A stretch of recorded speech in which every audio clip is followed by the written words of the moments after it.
Okay, here we are. Here we go. Another build, another live stream. Welcome everybody to the Late Late Horror Show. I'm Dino, and what have I been getting into lately? Lego City over there. I just filmed a Lego update on the city, so get ready for that. But what I'm here to talk about today and start building is another set. I just got done with the Sherlock Holmes set. Modular building, and this one is going to be just as good, I'm sure. Lots of good reviews on this. This is Pantasy, is an alternate Lego building bricks, and they use Go bricks, pad printing. Most of their stuff is printed, not a lot of stickers. Really high quality stuff. Like I said, I just put together the modular building for Sherlock Holmes. Beautiful. It's probably the best build out of everything I've done so far. So I'm ready to give this a shot and see how the bakery is. BC's Beer Reviews. Hello, happy 4th of July. Yes, happy 4th of July to everybody. It is a holiday and I'm streaming early. So let's chill out and just relax and have some fun. We'll play some Sherlock Holmes while I'm doing some building here. Hello, Edith. Let's see. Let me get my iPad so I can see the chat. Edith Franklin, so excited. Thanks so much. You're welcome, Edith. Please hit that thumbs up button. Check out the description below. I did leave a link to Pantasy's website where you can check out all of their stuff. Again, you know what? This. Let's see. Can I show this? I built this. This is Pantasy. This is the first Pantasy build I ever did. It's an actual Victrola with a record on it. It's really, really cool with printing on the inside here and the side. I mean, this thing is awesome. You could turn it, everything. I mean, this thing, I love it. This is very, very cool, Victrola. Yeah, let's see. Can I show the inside? There's an inside here where there's a, yeah, I mean, it's just very cool. Let's see how high I can get that up there. If you can see that. That's the Victrola. Again, I love Pantasy. I love Pantasy so much. I love Lego so much. But it's awesome to have, listen, we get a modular building out maybe once a year. Between Pantasy and another company, Funhole, we're getting some other modulars and some really cool stuff. So I'm going to have a Lego city and possibly another city that's not Lego stuff. So it's going to be cool. But this thing is really awesome. Let me put that aside. I am going to open up the box. And hello, everybody who is here. I am going to do somewhat of an unboxing before I build this thing. Look at the box, how beautiful. That's another thing.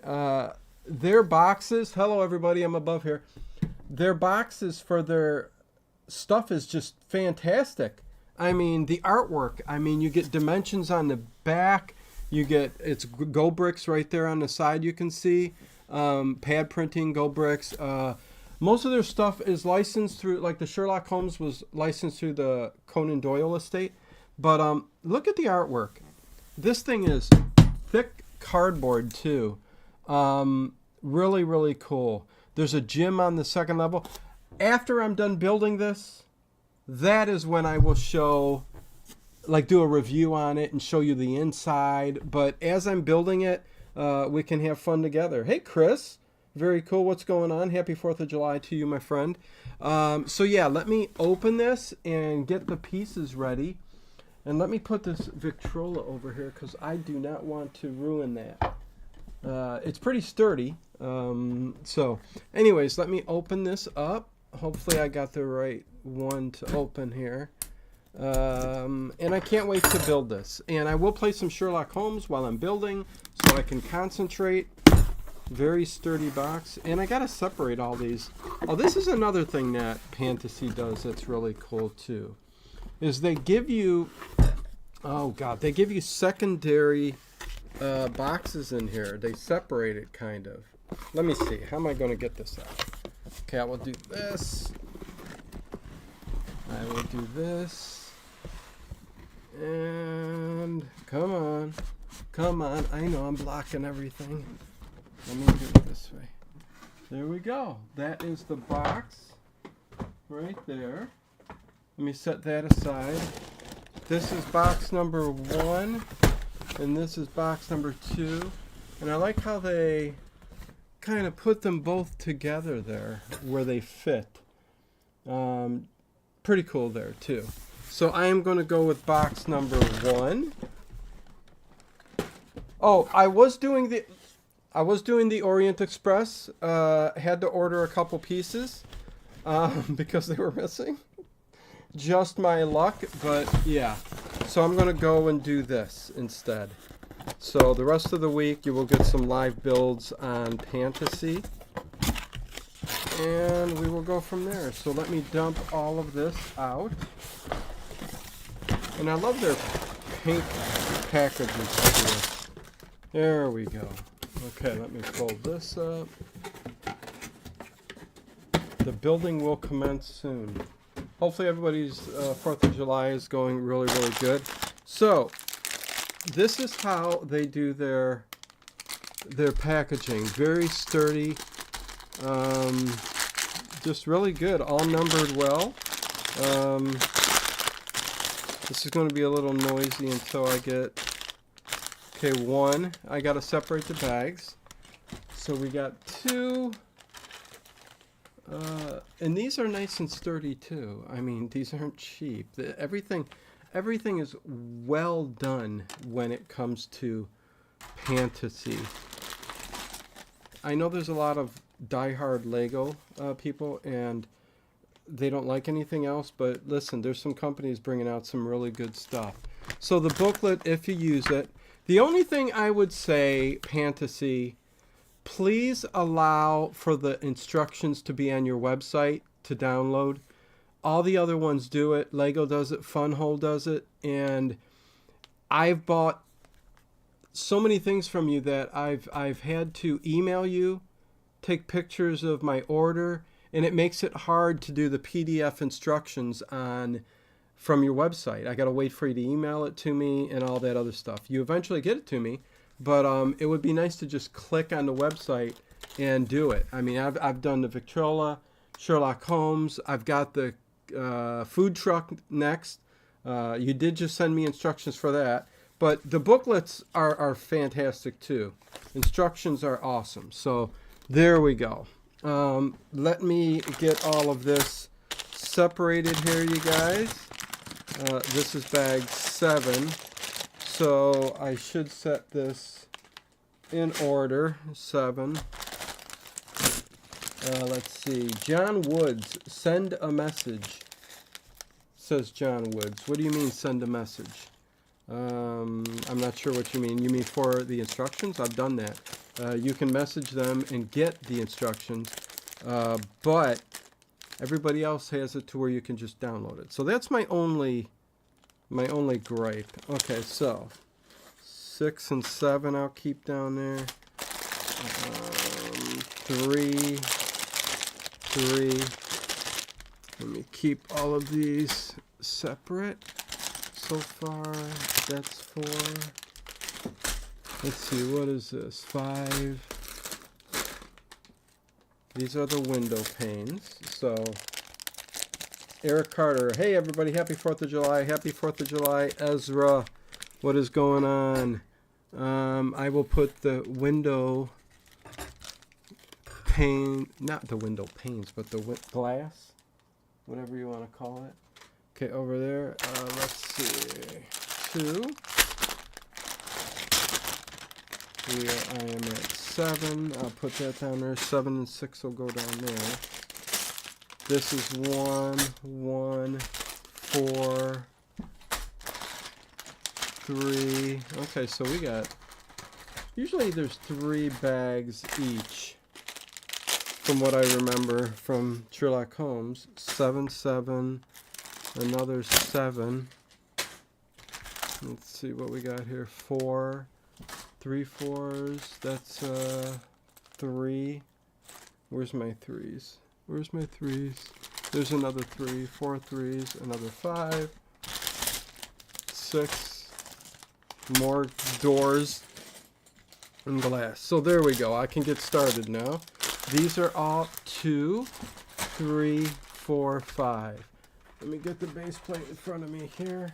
Hey Connie, happy 4th of July. Good to see ya. Let me put that there. Let me open up these, which are the glass doors to the bakery.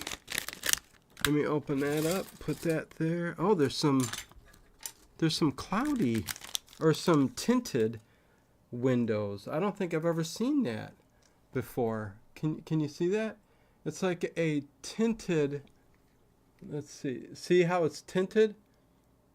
And this is a regular window. Let me show you a regular window next to it. Regular glass window and a tinted window. So I'd be curious where the tinted window is going to go. That's pretty cool. So there we go. One more opened up. Okay, so I am going to start opening and building the bakery. And I can't wait. This will be fun. My son's out playing. Not playing. He's at a barbecue at his friend's house. And I don't care too much for fireworks. So, you know what? I'm going to just build. I do got a nice detective stream lined up for you guys tonight. Okay, so here's some pieces. This is what I love. And Lego's doing it now too to their newer stuff. The older stuff, you had bags everywhere, but you know, a couple bags at a time, and I can get stuff done. You know what I mean? So there you go. Barry Geekler, what is going on? Greetings, happy Independence Day to all. Happy Independence Day to all. I am getting ready to build the bakery, and here is their little Pantasy logo to take off the pieces if you need to. I don't usually ever need to do that, but here we go on the base plate. Well, you know what? They are lifting a little bit on the corners, but that'll go down. Pantasy, this is pretty sturdy. So with this there, let's see. Let me get these in view so you can see all the pieces I got. These are the 2 bag 1s. Getting ready to do the bag 2s. And yes, let me pull up the instructions. I have those with me. And as I do this, as usual, Ahava, good to see you. Happy building, Dino. I saw the Pantasy has a Sherlock Holmes set. I just did a whole video on the Sherlock Holmes set. Ahava. So I did do that. It is a very in-depth, very, very cool and detailed set. So yes, I did build that. I don't know if it's on Dino Brookhaven or here, but I'm starting to put everything over here. It's just better to do everything in one place. So this is where I'm going to do all my live streams and my reviews, my Lego updates, my Lego City. And there's going to be a stretch of all my videos for Lego and Pantasy on the channel page as I start doing this more often. Love you, Dino, but I don't use safe and sane fireworks. Only got some Tannerite and C4 for tonight. I think, listen, whatever floats your boat. I'm not saying I don't like it. I've said I grew up watching fireworks, right? I grew up watching fireworks. So to look up in the sky, I mean, and see the fire, unless it's a real big celebration or something like that, like with people, I'm kind of a loner, so I don't know what to say with that. It's beautiful. Firework displays are beautiful to chill and, you know, relax to, but, you know, it's just not my thing. I don't care anymore, so. But I am going to do some, as I'm putting this together. Oh, wow, that's awesome. I'll have to go back and watch it. Yeah, it is there. Very, I do an in-depth review. It might be on Dino Brookhaven, the other site, but everything will be here from now on. Yeah, I think it is. It's on Dino Brookhaven, which I love that name. It's just, you know, to start a whole new channel when I got this channel here is just, it's tough to do. So what I'm going to do as I start building here, you guys, I am going to play some Sherlock Holmes. Just something to listen to while I build. And hopefully you guys just chill to it, enjoy it, feel free to chime in the chat, because I will, and I'll lift up pieces. I will occasionally, raise and show you what I've built so far. But hopefully I get through this pretty good, and I'd like to have this done by, however long it takes. It's therapeutic too. This is why I do it. And again, Pantasy, man, up and coming. The other one is Funhole, and they've got 2 modular buildings coming out real soon too, and I'm going to be doing a live stream on that one too. But here we go. Let's do which one should we do first? I'm just going to do a Sherlock Holmes, Conway Bruce, The Adventures of the Grand Old Man. Hopefully you guys enjoy as I start to build. Here we go. Sherlock, come on.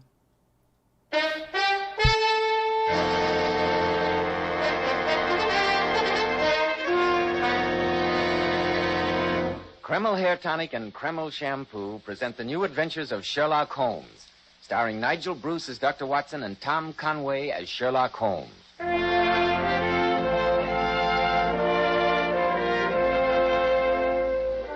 Now it's time to keep that weekly appointment with our good friend and host, Dr. Watson. Let's join him, shall we? Good evening, Dr. Watson. Good evening, Mr. Bell. As usual, you're punctual to the minute. Naturally, when I have an appointment with my favorite doctor. Oh, well, draw up your usual chair and make yourself comfortable. Thank you. That's it. Yeah, all ready with tonight's new Sherlock Holmes adventure, Dr. Watson? Yes, my boy. I was going over my notes on the case before you arrived. I came across this old theater program. I think it'll interest you. Garrick Theater, Sir Basil Wentworth in a revival of Martin Reeves' famous play, The Road is Narrow.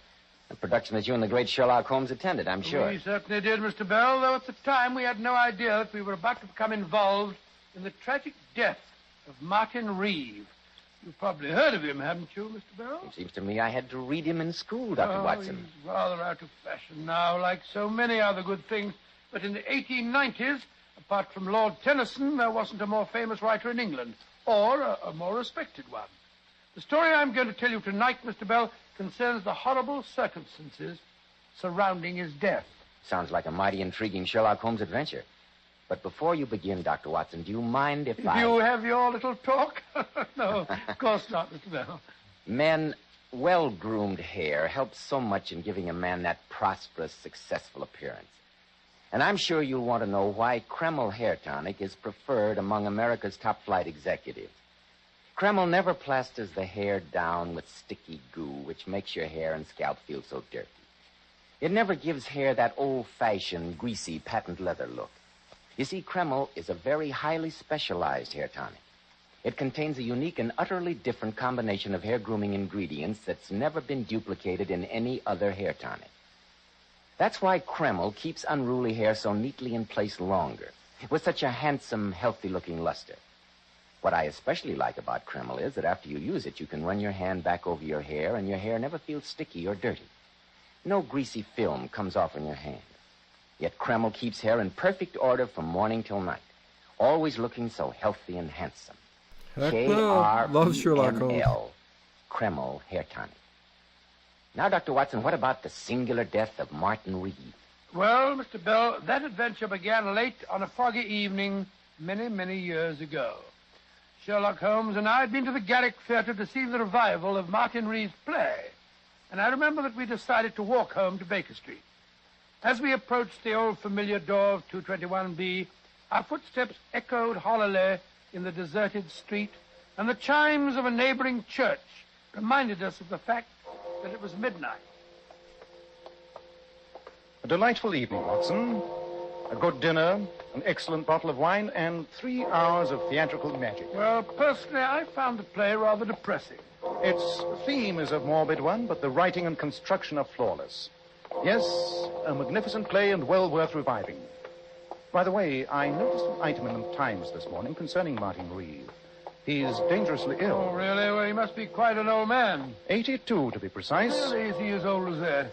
Curious career, Watson. His greatest success was written when he was a young man.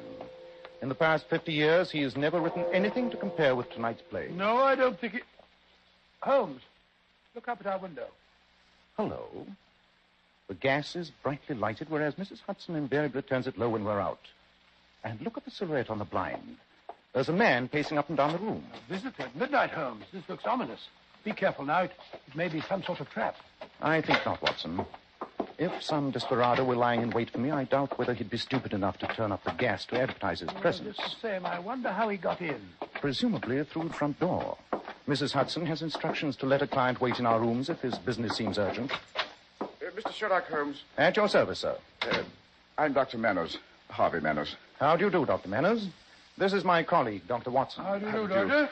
I must apologize for being here at such an hour of night, Mr. Holmes, but my business is urgent. I'm sure it is, Doctor. I left Carlisle this morning, arriving at St. Pancras Station 2 hours ago. I came directly here, persuaded your housekeeper to let me wait for you. Then sit down, my dear doctor, and tell me what urgent business has brought you to London. Thank you. Well, Mr. Holmes, I've been acting in the capacity of personal physician for Martin Reeve, the playwright. Martin Reeve? What an extraordinary coincidence. We've just returned from seeing the revival of his play, The Road is Narrow. We were talking about him as we walked home. I understand the grand old man is dying. He's not in good shape, Mr. Holmes. His heart's in very bad condition. Auricular fibrillation, Dr. Watson. No, then at his age, I imagine you don't hold out much hope. No, but I think with care, he might last a year or two. But the reason I've come to you, Mr. Holmes, is that I'm convinced that although he's a dying man, someone is trying to murder him. To murder him? Good Lord. What reason do you have for saying that, Dr. Manners? Well, Mr. Holmes, I've been in almost daily attendance on Mr. Reeve. Last night, his coachman drove over to get me, saying that his master had suffered another bad attack. When I got to the house, I found that Mr. Reeve had received a severe shock. He was in a state of almost complete hysteria, and he kept insisting that he'd seen an apparition in his room a few hours earlier. What kind of an apparition? A ghost from his past, as he referred to it. I think that someone arranged for that apparition, that they knew of his heart condition, and also knew that a sudden fright could kill him. It's possible, Dr. Manners, and it would be one of the least detectable methods of murder. But who would want to kill a dying man? Who lives at the house with him, Dr. Manners? His daughter Catherine, his brother Silas, who's a drunken good-for-nothing, and his secretary, a fellow by the name of Hugh Kingslake. Do you know the condition of Mr. Reeves's will? No, but I do know he had dictated a new one a few days ago. A fact that might easily have provoked a crisis. Dr. Manners, you say that Mr. Reeve spoke of seeing an apparition, a ghost from his past. Was he able to describe its appearance? Well, he was a little incoherent, but he kept babbling something about blonde hair and blue eyes and a young man who'd come back from beyond the grave to haunt him. Don't you think, Dr. Manners, that these might simply be the delusions of an old and a sick man? I didn't overlook that possibility, I assure you, Dr. Watson, even though Mr. Reeve's mental faculties are remarkably acute for his age. But last night, after I'd given him a sedative, I examined his room. I found these, Mr. Holmes. That's when I decided to come to you. Well, let's have a look at them. They look like blonde hairs. Yes, they are, Doctor.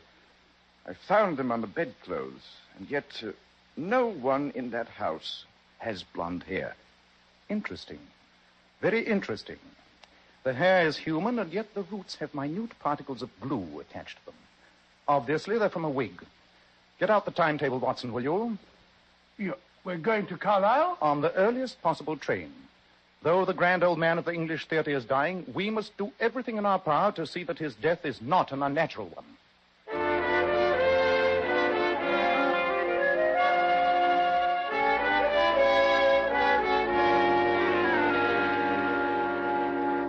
Mr. Holmes, Dr. Watson, I'm Hugh Kingslake, Mr. Reeve's secretary. How do you do? How do you do, sir? Your accommodations at the hotel are satisfactory, I trust, gentlemen? Entirely, Yes, thank you, we're very Mr. Kingslake. comfortable, thank you. Good. Frankly, I'm most relieved that you're here. Mr. Reeve received a severe shock the night before last. I quite agree with Dr. Manners that someone deliberately induced that shock, knowing the serious condition of Mr. Reeve's heart.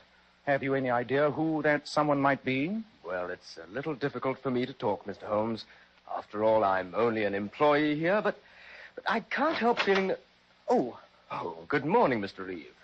Kingslake, who are these men? This is Mr. Sherlock Holmes and Dr. Watson and Mr. Silas Reeve. How do you do, Mr. Reeve? And what, may I ask, is the professional meddler Sherlock Holmes doing in my brother's house? I'm here at the request of Dr. Manners. Manners has no right to bring you here, sir. A lot of rubbish. All this talk about apparitions. Nonsense. Martin's in his second childhood. He's become a gibbering old fool. Personally, I wish he'd die and have done with it. Well, upon my soul... Never mind your soul, my good doctor. Scrooge! Why don't you mind your own business and get out of the house?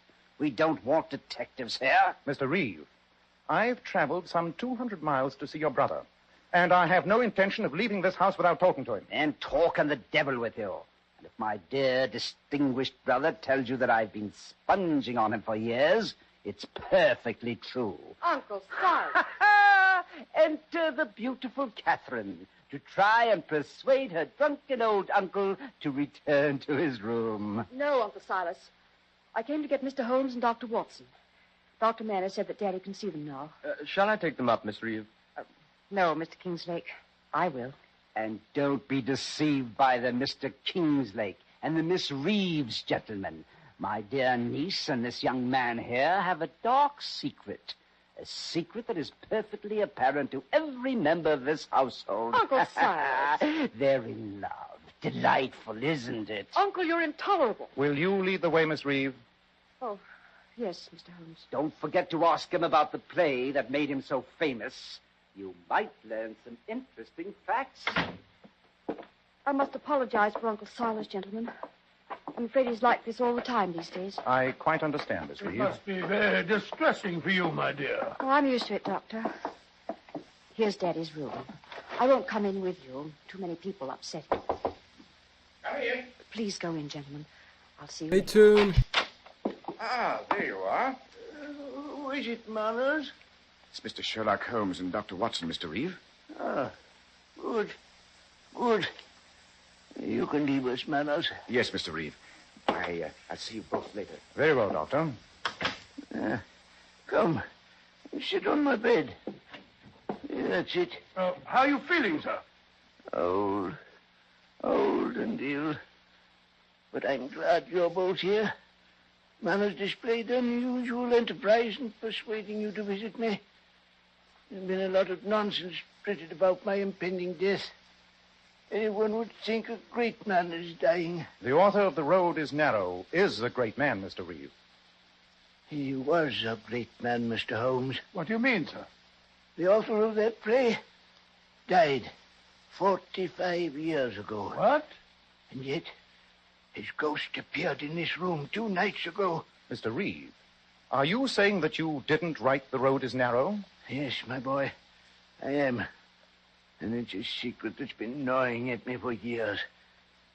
Now that I'm on my deathbed, I'd like to clear my conscience.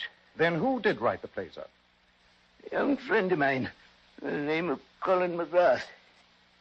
I started life as a lawyer's clerk in Keswick, a few miles from here. Colin lived in the same village, and we became great friends. One day, he gave me the manuscript of his play to look at. And I realized it was a work of a genius.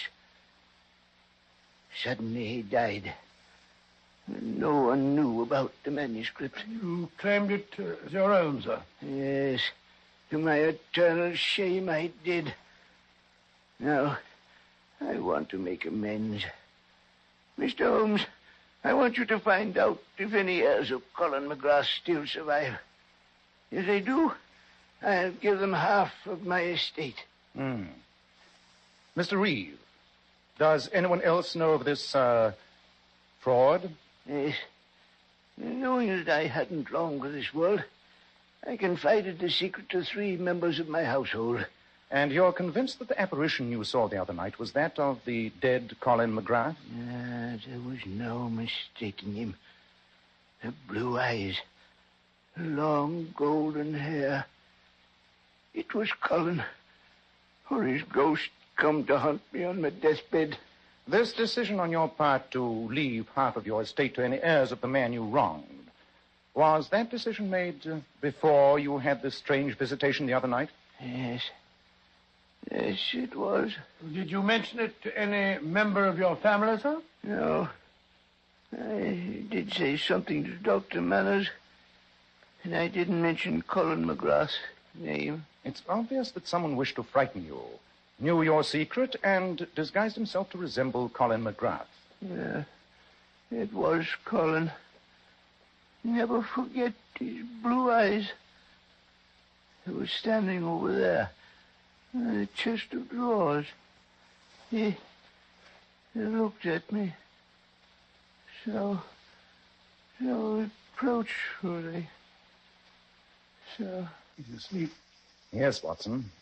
And while he lies there, some member of this household continues to plot his death. We must work fast. Well, what are we going to do? Split forces. I shall remain here for a while and see what may be found out. I'll meet you at our hotel later and we'll compare notes. And what shall I do? Go to the village of Keswick. Colin McGrath lived and died there. See what you can find out about him, Watson.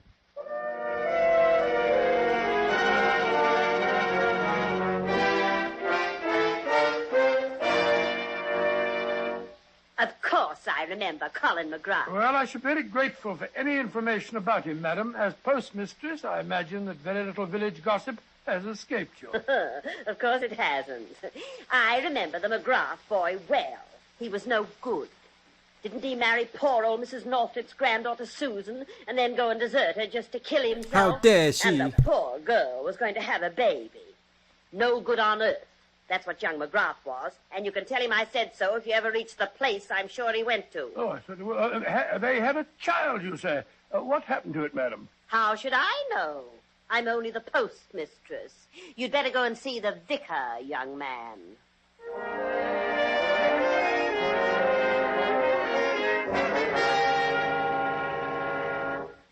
It's a tragic story you've told me, Dr. Watson. But you remember Colin McGrath, sir? Oh, very well. And I always suspected something akin to genius in the boy. But he burned with too hard and gem-like a flame. As Walter Pater has said, he burned himself out, destroyed his life, and poor Susan Northrup's with it. She died of a broken heart less than a year after his death. And their child? There was no money, no one to look after the boy. He was sent to Hey, an Andrea. orphanage in Liverpool. Then that child, if he's still alive, stands to inherit half of Martin Reeve's fortune. If only we can find him.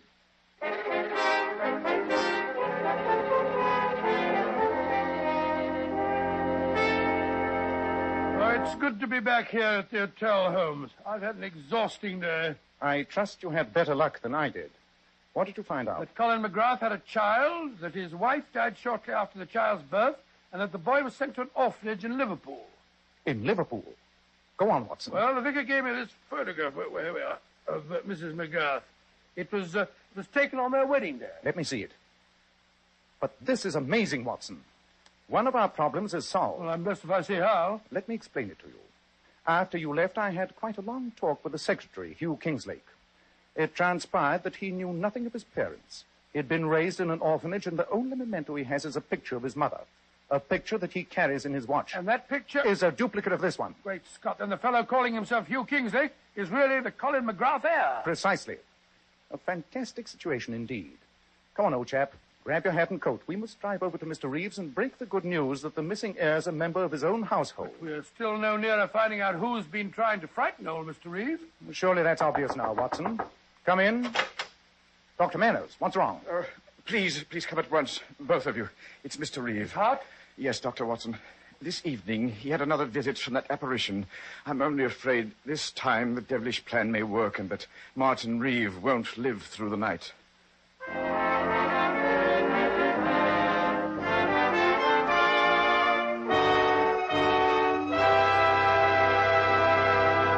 In a moment, we'll find out what Sherlock Holmes says is obvious. But first, more and more men today are beginning to realize they should take better care of the hair they've got. And when you buy a hair tonic, why not get your money's worth? Why not enjoy the extra advantages of Kreml hair tonic? Kreml contains a special combination of hair grooming ingredients which is found in no other hair tonic. This highly specialized hair tonic keeps dry, stubborn hair neatly in place all day long and always gives it such a natural, well-groomed appearance, never sticky or greasy. But men, Kreml does lots more than keep hair looking handsome. A quick massage with Kreml stimulates circulation right in the surface of the scalp, leaving your scalp feeling so alive, so invigorated.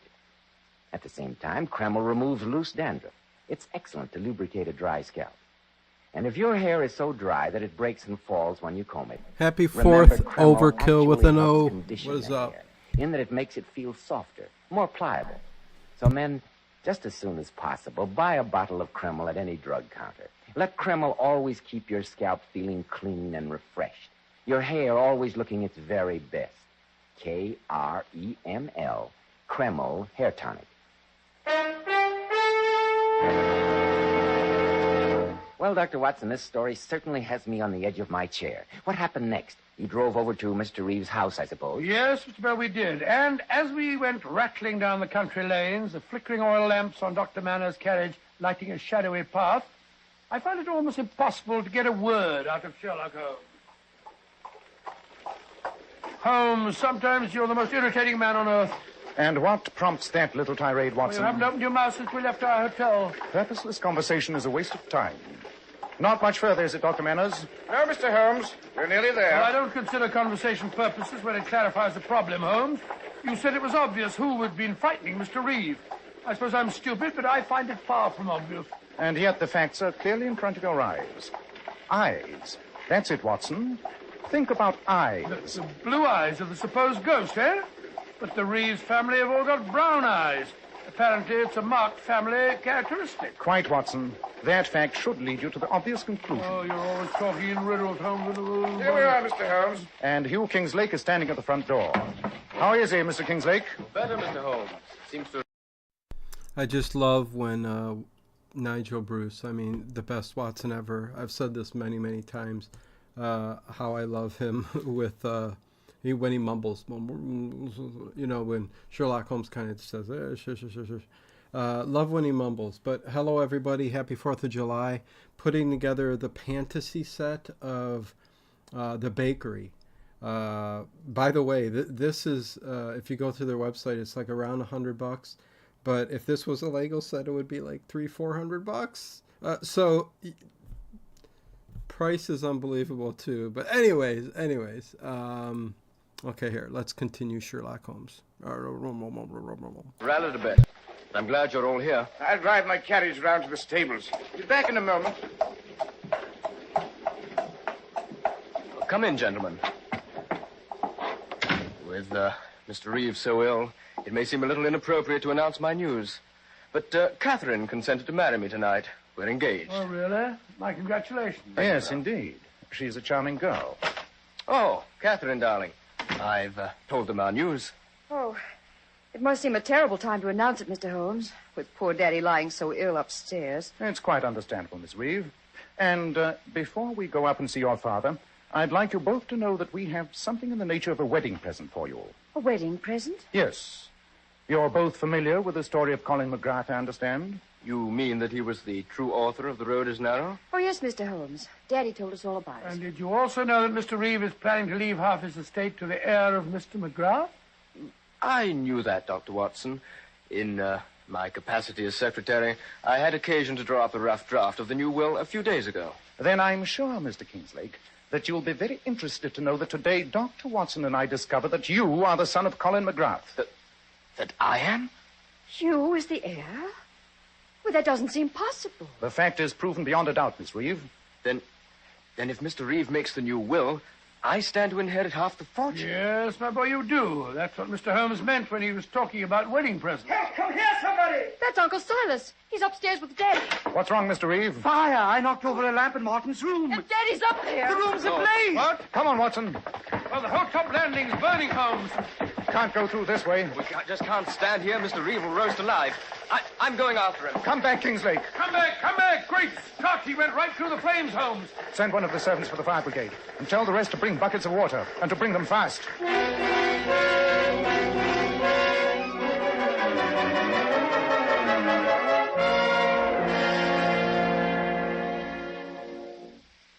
Dr. Watson, how is Hugh? Well, he's going to pull through, Miss Reeve. He's badly burned, but he'll be all right, won't he, Dr. Manners? Yes, a few weeks in the hospital, and He'll be as good as new. And Father? Well, I am afraid he's dead, Catherine. Dead? Oh, poor Daddy. Oh, my dear, he might have lived for a time, but the shock of the fire coming so close on top of the other one was too much for him. Hey, He sweet died just as I Indigo, took what's him from going our on? fiance's arms. So that by knocking over a lamp, I was responsible for my brother's death? Yes, Mr. Reeve. The credit is yours. In fact, I wouldn't be at all surprised if the local police might consider booking you on a charge of arson. Rubbish! It was an accident, and you can't prove otherwise. Possibly not. But there's one matter I can settle here and now. 2 nights ago, someone in this house tried to murder Martin Reeve by posing as Colin McGrath. The same despicable action was repeated tonight. Well, one person that we can eliminate is Hugh Kingslake. He nearly gave his life just now, trying to save his employer. Then who was responsible, Mr. Holmes? A feature of the impersonation that especially struck your father, Miss Reeve, was the color of the eyes. He described them as a brilliant blue. Then that rules out Catherine and me. We both have brown eyes. Precisely, Mr. Reeve. I have devoted some considerable study to the art of disguise. There are wigs and methods of altering height and weight. But the color of the eyes cannot be altered. Watson, 10 minutes ago, you had the opportunity of examining Mr. Kinslake's eyes without the tinted glasses he's in the habit of wearing. Well, they did fall off when he stumbled back down the back stairs, but I can't say that I noticed the color of his eyes. They were blue, Watson. Brilliant blue, just as his father's were before him. You mean that young Kingslake was responsible? Yes, Mr. Reeve, I do. But that's ridiculous, Mr. Holmes. He just hurt himself My severely first in trying goof to up. save Father. True, Miss Reeve. You have several But surely his sometimes. reason was obvious. He intended to marry you. And when he learned a few days ago that your father planned to will half his estate to the McGrath heir, he decided to try and kill him before that will could be put into effect. Oh, I see it all, Holmes. And then tonight, he realized that he was the heir. Precisely, Watson. And so it was to his great advantage to see that his employer stayed alive to execute that new will. That accounts for his bravery in the fire tonight. I can't believe it of him, Mr. Holmes. I can. I've always disliked you, and I'll have great pleasure in prosecuting him. It'd be hard to prove, Silas. After all, your brother did die a natural death. Yes, Dr. Manners. I fear that legally there's very little we can do to Mr. Kinslake. But when he recovers and realizes that he risked his life for nothing, I think he'll find his own punishment. The change in the will was not made. The estate will be divided between the family, and I doubt if Mr. Kinslake will now acquire any of it by marriage. No, of course he won't. I'll never see Okay, him all again. set. Quite right, my Gotta dear. watch. Quite right. What a despicable scheme. And to think that his father wrote one of the greatest plays of our century. I prefer to forget the fact, Watson. Emotional qualities are antagonistic to clear thinking. I assure you that the most winning woman I ever knew was hanged for poisoning 3 little children for their insurance money. And the most repellent man of my acquaintance is a philanthropist who has spent nearly $250,000 upon the London poor. Now, my dear chap, I think we should look up the next train back to London. Our work here is done.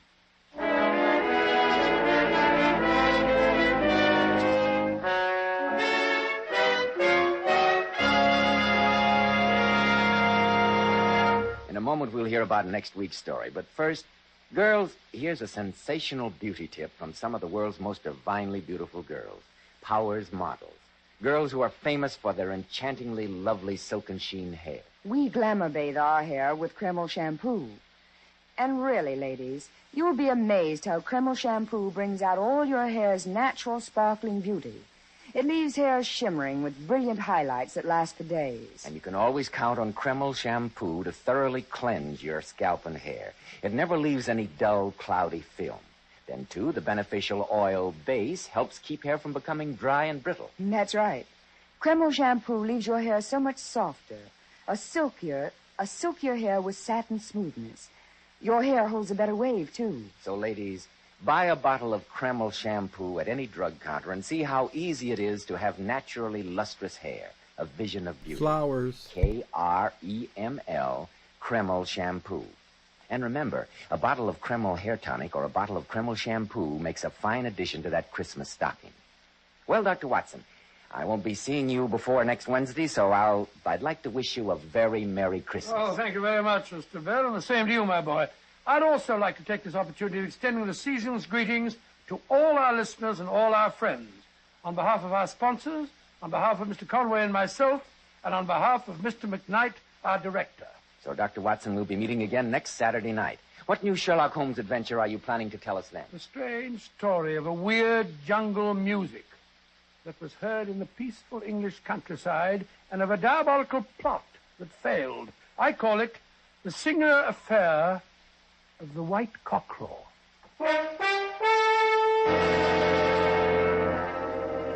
Tonight's new Sherlock Holmes adventure was suggested by an incident in Sir Arthur Conan Doyle's story, The Sign of Four. Nigel Bruce appeared by permission of California Pictures, Tom Conway through the courtesy of Eagle Lion. Help win the war against tuberculosis. Buy colorful Christmas seals and use them to dress up all your cards and packages. Buy the Christmas seals that help save lives today. This is Joseph Bell speaking for Kreml Hair Tonic and Kreml Shampoo, and inviting you to be with us next week at this same time when Dr. Watson will tell us about the singular affair of the White Cockerel. Okay, yeah, there you go. First one played, Sherlock Holmes. Happy 4th of July, everybody. The Adventure of the Grand Old Man. And yes, I need this closer to me, man. Do you know the best thing about Legos? If you make a mistake, you can always fix it or improvement on it. Yes. There has been times where I built a set and I didn't like the way something went. Like the Parisian restaurant in my last video when I showed the city, the chain broke. I could have probably ordered the chain and replaced it or something. But I go, oh, you know what? That's a perfect post to make a bush out of the big leaves that I got. Like these kind of leaves.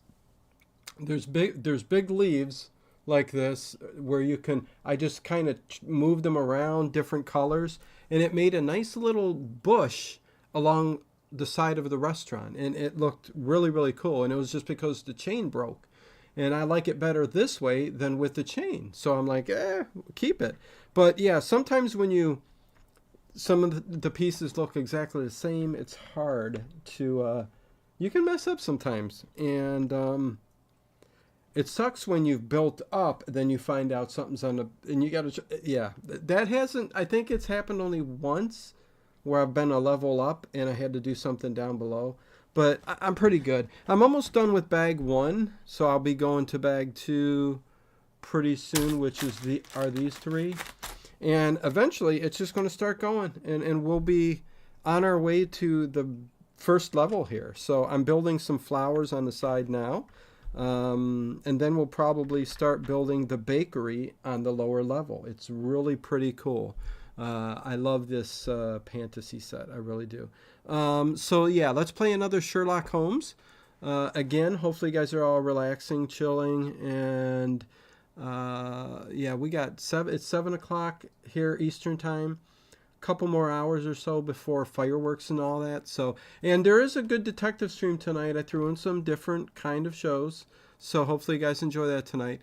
The next one we'll play is, how about the singular affair of the Coptic compass? It's funny, we've heard these over and over and over so many times, but they never get old, right? So the singular affair of the Coptic compass. This is Conway and Bruce. Here we go. Yeah, let me continue. Bum, bum, bum.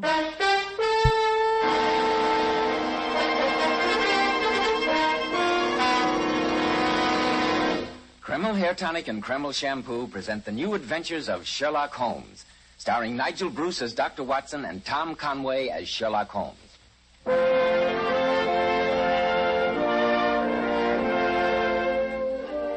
Here it is, Saturday night again, and time for our weekly visit with that excellent host and incomparable storyteller, Dr. Watson. I'm sure he's waiting for us in the old familiar study, so let's waste no time in joining him. Good evening, Mr. Bell. You're punctual to the minute, as usual. You bet I am. When it's time for Dr. Watson to tell a new adventure he had with the immortal Sherlock Holmes, I'm not going to miss a second Nice of you to say so, my boy. Draw up your usual chair and make yourself comfortable. Before I sit down, Dr. Watson, you mind if I take a look at the old metal case on the mantelpiece? It wasn't there last week. No, I placed it there because it played a prominent part in tonight's story. You see, it's a memento of yet another encounter that Sherlock Holmes and I had with the arch-villain of London crime, Professor Moriarty. But what is it, Dr. Watson? It looks like an old compass. That's exactly what it is, my boy. But there are no numerals on it. Just these strange figures around the dial. Oh, those apparent hieroglyphics helped us to solve one of the most diabolical murders that we ever encountered. I call it the adventure of the half-eaten apple, the Coptic compass, and the unclothed corpse. I can hardly The adventure of wait, the Doctor. half-eaten You'll wait long apple. enough to have a word with our listeners now, won't you, Mr. Bell? Right. Men, aren't you sick and tired of hair preparations which leave Hey, your hair Max. looking and feeling greasy? When you run your hand over your hair, does your hair feel sticky and dirty? Does grease come off on your hand? If so, then now's the time to change to Kreml hair tonic. The first thing you'll notice about Kreml is how clean it smells, how clean it looks and feels on your hair and scalp. When you use Kreml, you can run your hand over your hair. And honestly, men, it's a pleasure. Not a trace of that greasy, sticky feeling. Yet you can't beat Kreml to keep hair neatly groomed. You see, Kreml contains a special combination of hair grooming ingredients which is found in no other hair tonic. That's why it keeps hair in place longer, with such a natural, well-groomed appearance. So, men, let Kreml give your hair this handsome, clean-cut look which is bound to make a hit, both on the job and with the ladies. Kreml, Kreml hair tonic. Now, Dr. Watson, how's about the compass, the half-eaten apple, and the unclothed corpse? Well, Mr. Bell, the adventure began on a November morning shortly after the turn of the century. Holmes, seldom one to indulge in exercise for its own sake, had displayed a rare burst of activity and joined me in a stroll through Regent's Park. Just before noon, we retraced our steps, and as we turned the corner into Baker Street, I nearly collided with a tall, well-dressed man walking in the other direction. Oh, I beg your pardon. Oh, it's quite all right, sir. Excuse me. Aren't you Mr. Sherlock Holmes? I am. I'm Major Stanley. Indeed. You're a little early for our appointment, Major Stanley. This is my colleague, Dr. Watson. How do you do, sir? Dr. Watson. I am early, Mr. Holmes, and when your housekeeper told me you were still out, I decided to take a stroll. Then let's walk back together, and perhaps you can tell me your problem as we go. It isn't exactly my problem, Mr. Holmes. You see, I made Decant to the Maharaja of Kasul. Oh, really? It's a very interesting job, I should imagine. Yes, it You know, is. I was in India myself, Peshawar and further north. I was once attacked by... Quite, Watson. Some other time, don't you think? Oh, sorry, Holmes. The Maharaja's problem would seem pressing since his emissary has been so eager to reach us. Please continue, Major Stanley. Mr. Holmes, have you ever heard of the Star of Kasul? A fabulously valuable diamond, isn't it? Yes. It's the treasure of the Maharaja's collection. At the moment, it's in the vaults of the Bank of England. No, it's the best place for it, I should say. There have been several jewel robberies Me lately. too, Andrew. Yes, so I've been told, and that's why I've come to you, Mr. Holmes. You see, the Maharaja has come to England to have his portrait painted by Sargent. Your problem becomes apparent, Major Stanley. When this portrait is painted, the Star of Kasul will no doubt be set in the Maharaja's turban. And you quite justifiably feel concerned about the jewel's safety. Exactly, Mr. Holmes. It must be cleverly and closely guarded on its daily journey from the vaults to the Maharaja's suite and back. Well, hardly sounds like a job for you, Holmes. No, Major Stanley. Without wishing to appear conceited, I may say that such a routine matter is rather outside my scope. The Maharaja insists on having you, Mr. Holmes. I assure you his fee would be princely. Here we are at 221B. Come in, Major Stanley. We'll discuss the matter further, if you like. Mrs. Hudson, we're back. Oh, very well, Doctor. Oh, Mr. Holmes. Yes, Mrs. Hudson? There were two gentlemen waiting to see you. Said they had an appointment, but they've gone. Said they'd come back later. Did they leave their names? No, sir, they didn't. That's odd. Thank you, Mrs. Hudson. Hi, sir. Let's Love go Mrs. upstairs, shall Hudson, we, Major too. Stanley? She's just such Regarding your problem, sweet Major old lady. Stanley, Like it occurs to me Aunt that Dee. Humphrey Pedder might be a good man to see. Humphrey Pedder? Yes, I'm not personally acquainted with him, but I'm told that he specializes in the more physical aspects of detective work. The Maharaja will be very distressed if you refuse kind him, of Mr. unique Holmes. there. Naturally, I wish to... I'm sorry, Major Stanley. I've made my decision. I can't handle the case. See Mr. Pedder, if you will. But Mr. Holmes, can't we sit down and talk about it at least? Yes, Holmes. After all, there's no need to be rude. I'm afraid not. Good day, Major. I've heard you were eccentric, Mr. Holmes, but I didn't know how eccentric. Holmes, what on earth's the matter with you? You ask him up, and then you won't even let him into the room. For an excellent reason, Watson. Come inside. Look, there on the floor. Great heavens. I could hardly let the emissary of a Raja walk into a room containing a corpse, and an unclothed one at that.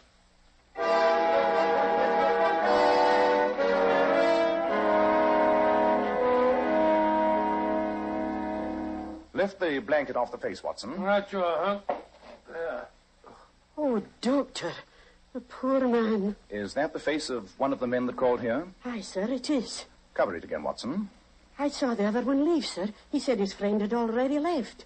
Oh, I never dreamed This that... one you saw leaving, was he carrying anything? A bundle, perhaps? No, sir, he wasn't.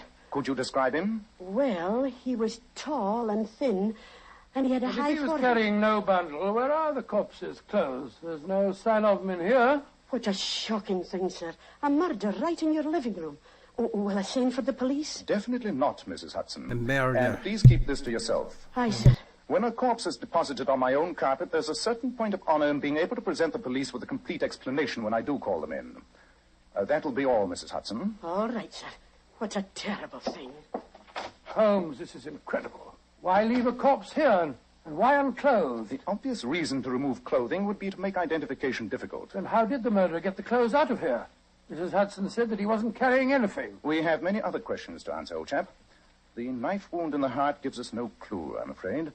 But observe the singular collection of objects that are lying beside the body. Well, let's have a look at them. A railway ticket, a funny-looking compass, and an apple that has been bitten into. The corpse has protruding teeth. I bet you that he didn't make the bite in this apple. Holmes, these must be the murderer's tooth marks. If you're correct, Watson, our murderer is an extraordinary man indeed. Well, why do you say that? Because if you look closely, you'll notice the interesting fact that this bite was made by two sets of upper teeth.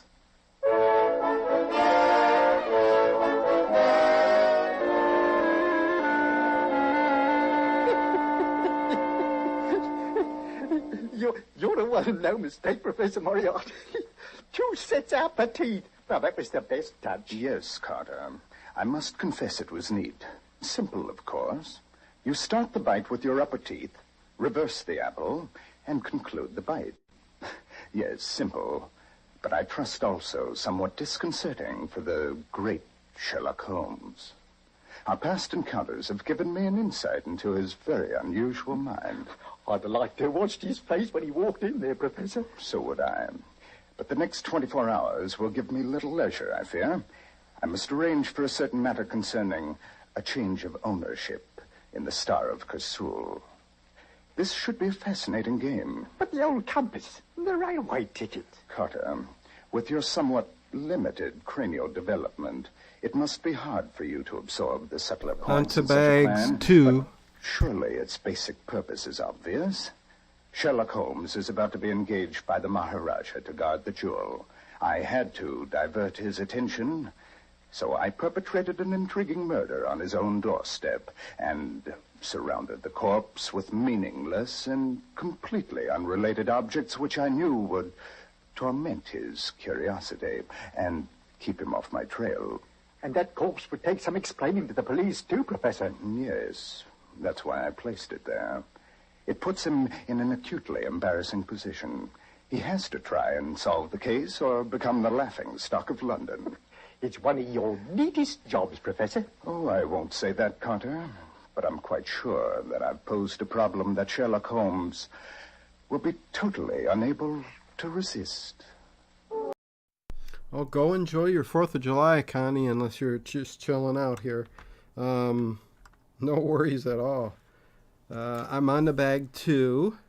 So this is bag 1.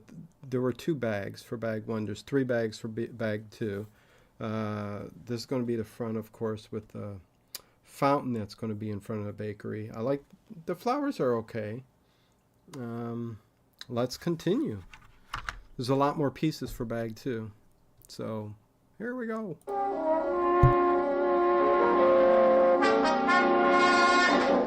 I can't resist this problem, Watson.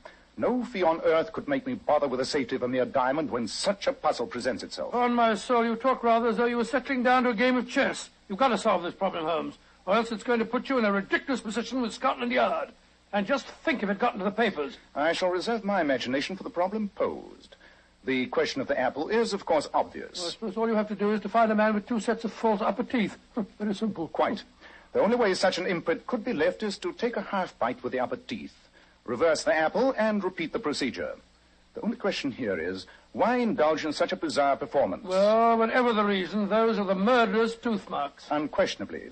You notice the eaten portion of the apple has only just commenced to turn brown. The bite was undoubtedly taken in this room. But to identify teeth marks is a monumental problem and might prove insoluble.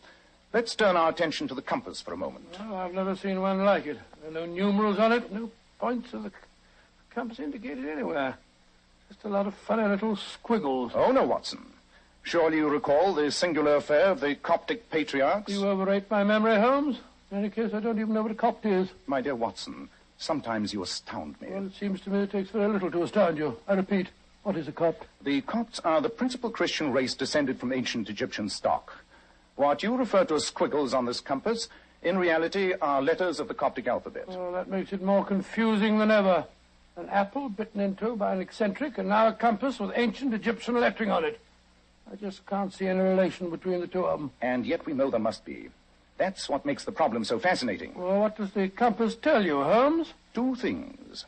The Coptic lettering on the dial is inscribed by hand. Obviously, it was constructed for a Copt who could speak no European language. Yet the corpse was definitely not of Egyptian origin. I'll wager that he was born not too far away from the sound of Bow Bells. I agree, Watson. And so the problem becomes more confusing. Now, let us examine another piece of this fascinating puzzle. The railway ticket. Well, it's the unused return half of a first-class ticket from the village of Chipping Sodbury to London. Yes. And the date stamped on the back is November the 6th. Today? Yes, Watson, today. Chipping Sodbury is a tiny village. I imagine that the number of passengers that traveled from there to London this morning could be counted on one hand. You're going to Chipping Sodbury? Yes. It shouldn't be too hard to find out who purchased this ticket. And while I'm doing that, I want you to stand guard here. With the corpse? Yes, Watson. And I suggest that you keep your revolver handy. My revolver? You mean... I mean that after what has happened in one short morning in Baker Street, we should be prepared for any eventuality.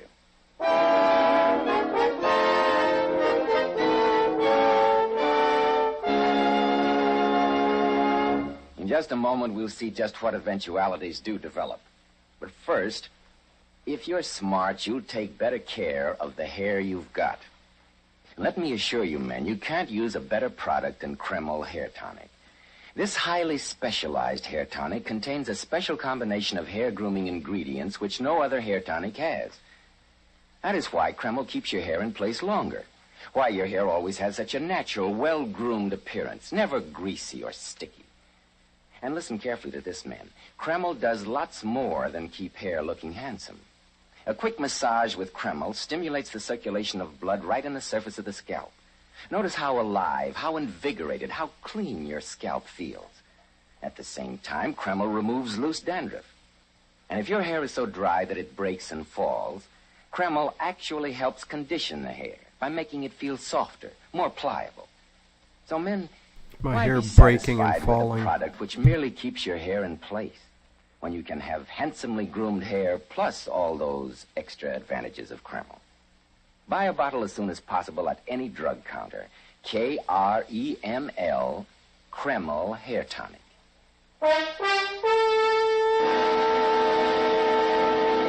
Well, Dr. Watson, it seems to me that Professor Moriarty did quite a job in sending you and Sherlock Holmes off on a false trail. He did, Mr. Bell, and for a while his nefarious plan succeeded. But to take up the story where I left off, while I stood guard in Baker Street over the mysterious corpse, Holmes caught the next train for the tiny village of Chipping Sodbury. He told me that after a talk with the village station master, he had no trouble in tracing the purchaser of the first-class railway ticket that we'd found beside the body. It had been bought by a dignified and elderly clergyman by the name of Russell, and Holmes lost no time in calling on him. The station master told me, sir, that you were the only person to purchase a return first-class ticket to London this morning. Yes, Mr. Holmes. I had occasion to make one of my rare excursions to London this morning. But though it was an unfortunate experience for me, I can't think my humble visit to the city could be a matter of any possible interest to you. I'm very interested in what happened to the return half of your railway ticket, sir. Very odd you should mention that. A regrettable business. Most regrettable. It was stolen from me by a pickpocket, together with my watch and chain. Didn't notice it until I had occasion to look at the time when I was lunching with the Bishop of St. Luke's. You've no idea when or where the theft took place, sir? I walked from the station. The crowds were quite dense, and I do recall being jostled rather heavily on one occasion. You reported your loss to the police, I suppose? Naturally, but I have little hope that they'll catch the criminal. Most regrettable business. Cost me a watch and the price of another ticket. An expensive lesson in the frailty of human nature. Do you care for a cup of tea, Mr. Holmes? No, thank you. I'm afraid I haven't time. I must return to London on the next train. Urgent and unfinished business awaits me there.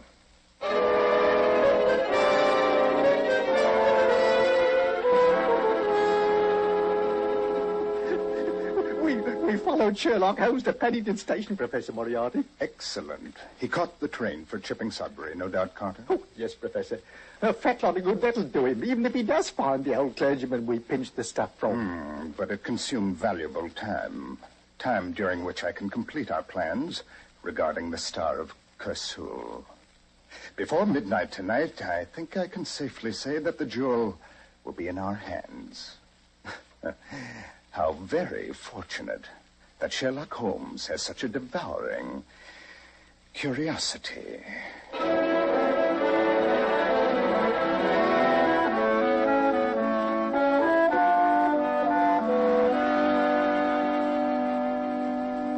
Any luck, Holmes? A waste of valuable time, Watson. I found the purchase of the ticket all right. The return half, together with his watch, had been stolen by a pickpocket. Oh, Lord, so that means we start all over again. No, Watson. At least one clue has been eliminated. Let us analyze the remaining ones more thoroughly. Now, the problem of the Coptic compass should next engage our attention. A call on the Egyptian embassy might prove illuminating. You know, Holmes, while you were away, I had a brainwave. Congratulations. It was connected with the missing clothes from the corpse.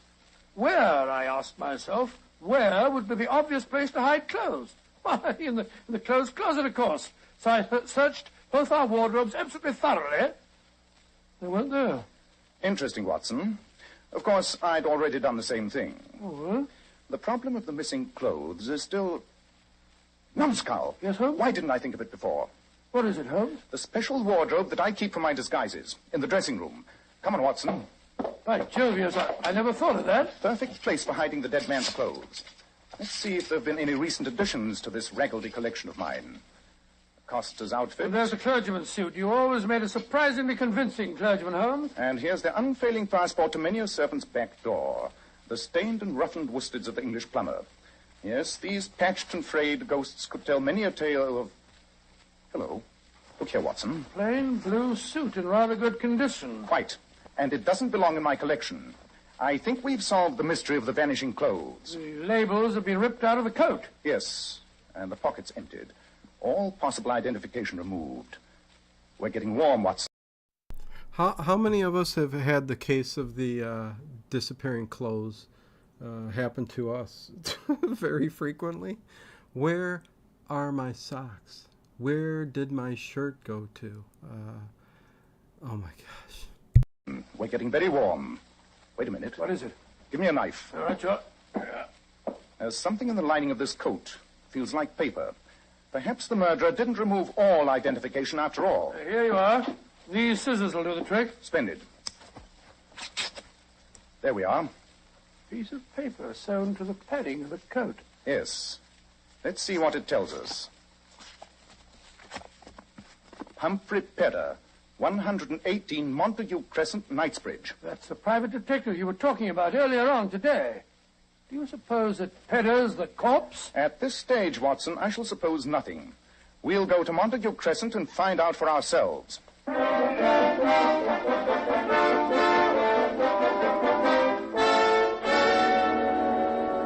Mr. Pedder, I can't say how glad I am that we found you alive and well. From what you gentlemen have told me, Doctor, I feel glad myself to be here. Is it your custom to have an extra identification label sewn into all your clothes, Mr. Pedder? Yes, Mr. Holmes. A detective never knows what may happen to him. I've always felt such identification might be valuable. A very sound precaution. Thank you, sir. And you say that a suit of your clothes was stolen from your wardrobe last night? Yes, and I can't unearth a clue. Embarrassing situation for a detective, Mr. Holmes. Yes, it certainly is. Though I'm sure in your position, you've never had a thing like that happen to you. I doubt, Mr. Pedder, if you know just how embarrassing a detective's life may become. Yes, indeed. Take our present situation, for instance. Quite, Watson. Mr. Pedder. I can't get a word in Edgeworth. Did Major Stanley call on you today? I suggested that you would be eminently suited to the task of guarding the Maharaja's diamond. Yes, Mr. Holmes. I'm going over to the Savoy tonight to talk to the Maharaja. Much obliged to you for giving me the recommendation, particularly since I've never had the privilege of meeting you. I'd heard very flattering reports of your ability. I'm very glad, Mr. Holmes. Your recommendation means a lot to me. Well, Holmes, we've drawn another blank. Yes, Watson. I fear we must return to Baker Street and see if an ancient compass can point the way to the solution.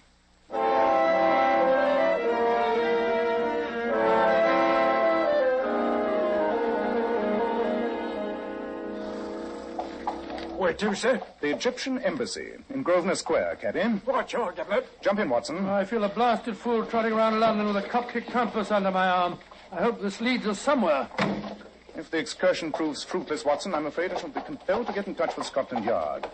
A few hours' delay in reporting a murder can be explained, but beyond that, we may find ourselves in trouble. I think you should have reported it before this. By the way, Holmes, did you notice the brougham and pair that drove up to Pedder's house just as we left? I'm afraid for once I was sufficiently preoccupied to yield to you in observation, my dear Watson. I'm not certain, but I thought that it was Major Stanley who stepped out of it. Major Stanley? And yet Mr. Pedder said that... But of course! What an idiot I've been! Cabby! Cabby! Yes, sir? Turn around and drive us to the Savoy Hotel as fast as you can. Right, you are, But why the Savoy Hotel, Holmes? Surely the situation is crystal clear now, Watson. Just about as clear as porridge to me. The whole thing's a plot to fool me. Tell me, Watson, what is suggested to you by the combination of an unclothed corpse, a stolen suit, and a railroad ticket? Well, if I knew the answer, Holmes, I'd have given it to you this morning and saved ourselves a lot of trouble. The answer, Watson, is organization. A group of well-organized criminals who are able to perform these unrelated tasks. And who is the only person in London who can arrange for running the criminal gamut from murder to plain pickpocketing? Moriarty. Professor Moriarty? Of course. Remember Mrs. Hudson's description of our visitor? Tall, thin, and with a high forehead. And if you add organization and Moriarty to Major Stanley, the Maharaja of Kursul, and a portrait painter, the sum total should be apparent. You mean that you've solved the problem of the unclothed corpse? I mean I know precisely how Professor Moriarty intends to steal the Star of Kursul. Faster, cabby. There's not a moment to lose.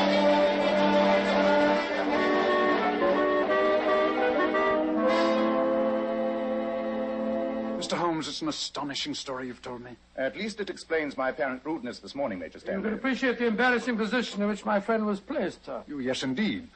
But of course you understand that Mr. Pedder here is now in charge of guarding the Star of Kursul. Quite, Major. And you're in very excellent hands, I'm sure. Thank you, Mr. Holmes. But your own problem still fascinates me. The unclothed corpse, the compass, and the apple. As a humble exponent of your profession, I'm curious to see how you arrived at your conclusions. I reached them only just in time, Mr. Pedder. If I hadn't, I should at this moment be paying a fruitless visit to the Egyptian embassy. Well, I'm still confused, Holmes. And yet the answer is simple. What was outstanding about the crime committed at Baker Street? What was its individual peculiarity? Well, I suppose the air of mystery that surrounded it. I prefer to use the word mystification. The crime fascinated me, stimulated me, as Professor Moriarty hoped it would, until I realized that it was intended to do precisely that. The whole plan was a decoy, designed to prevent me from accepting your mission, Major Stanley. How could I accept such a commonplace job as guarding a jewel while such a fascinating problem was presented in my own living room? And the apple and the compass... Fictional clues that led nowhere, but were sufficiently challenging for the criminal to know I wouldn't be able to resist tracking them down. It's an amazing plot. And the railway ticket and the suit of clothes that was stolen from me were all meant to focus your attention elsewhere and away from the diamond. Exactly, Mr. Pedder. Well, Mr. Holmes, I assure you we are very grateful for the warning. Yes. We shall be more than ever on our guard now. We know where the danger's coming from. Professor Moriarty. I'm taking the Star of Kursul back to the Bank of England in a few minutes. I assure you that I shall guard it extremely well. I think, Mr. Pedder, that if you don't mind, I'll take charge of the stone. But, Mr. Holmes, I've already been commissioned for the work. That's true, Mr. Holmes. Since you refused the job, I had to make other arrangements. Mr. Pedder was your own suggestion for the assignment. Nonetheless, Major, I think the Maharaja will sleep much more comfortably if I take charge of the stone. Holmes, I don't think that's very ethical. After all, you did refuse to take on the case, you know. This is hardly a time for ethics, Watson. Where is the Star of Kasul, Major Stanley? I just handed it over to Mr. Pedder before you arrived. Then supposing you give it to me, Mr. Pedder. By the way, I don't have the pleasure of knowing your real name. But Holmes, he's Humphrey Pedder. Oh, no, Watson. The unclothed corpse of Humphrey Pedder still lies in Baker Street. This is one of Professor Moriarty's most trusted henchmen. You're too smart for your own good. Look out, he's got a revolver. A little slow in drawing it. A beautiful uppercut, Holmes. Send for the police, please, Major Stanley. We have a prize catch for them here. Yes, Mr. Holmes. I can't tell you how grateful I am. I'll take the liberty of removing the diamond from the pocket of our recumbent friend. There we are. Behold, Watson, the Star of Kasul. What a magnificent stone. Magnificent. And yet one man was murdered for it. I only wish another might hang because of it. But Moriarty still goes free, and he killed Pedder. We'll catch him, Watson. We'll catch him. He is getting clumsy. If he'd noticed the credentials in Pedder's clothes, he would have been in possession of this bauble before the night is out. Instead of which, the evidence of this man here may help us to trap him.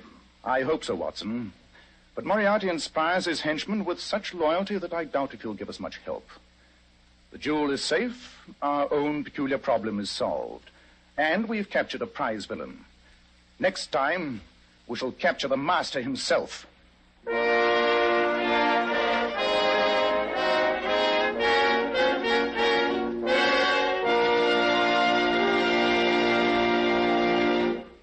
Did you, Dr. Watson? Did I what, Mr. Bell? Did you and Holmes finally capture Professor Moriarty, the master himself? No, Mr. Bell, haven't you got a word for our listeners? Yes, I have. In just a moment, Dr. Watson will be back to tell us about next week's story. Girls, here's some advice from one of America's foremost beauty authorities, John Robert Powers. Mr. Powers tells his famous $1 Million Powers models to use only Kreml shampoo to wash their hair. And how right Mr. Powers is. Because Kreml shampoo has been especially developed to glamour bathe each tiny strand of hair to its own natural, glossy luster. It leaves the hair shining bright for days. Just a vision of beauty. You know, Kreml shampoo is great for washing children's hair, too. Yes. Its luxurious active foam thoroughly cleanses the hair and scalp and removes all loose dandruff as well as the dirt. Kreml shampoo never dries the hair. So, ladies, buy a bottle at any drug counter. See how easy it is to glamour bathe your hair to its natural shining glory. Kreml. Kreml shampoo. Now, Dr. Watson, what about next week? Well, now, next week I think I'll tell you a story about a dowager dip. A dowager dip? What on earth's that? That's a slang way of saying that our story concerns the Dowager Duchess of Penfield, who had the misfortune of being a kleptomaniac. And the story also concerns the strange, and I must admit, embarrassing adventure of the elusive emerald. Hey, Bernie.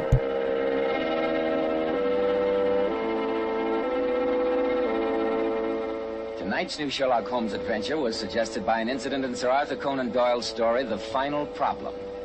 Nigel Bruce appeared by permission of California Pictures. Tom Conway through the courtesy of Eagle Lion Pictures. This is Joseph Bell speaking for Kreml Hair Tonic and Kreml Shampoo, and inviting you to be with us next week at this same time, when Dr. Watson will tell us about the adventure of the elusive emerald.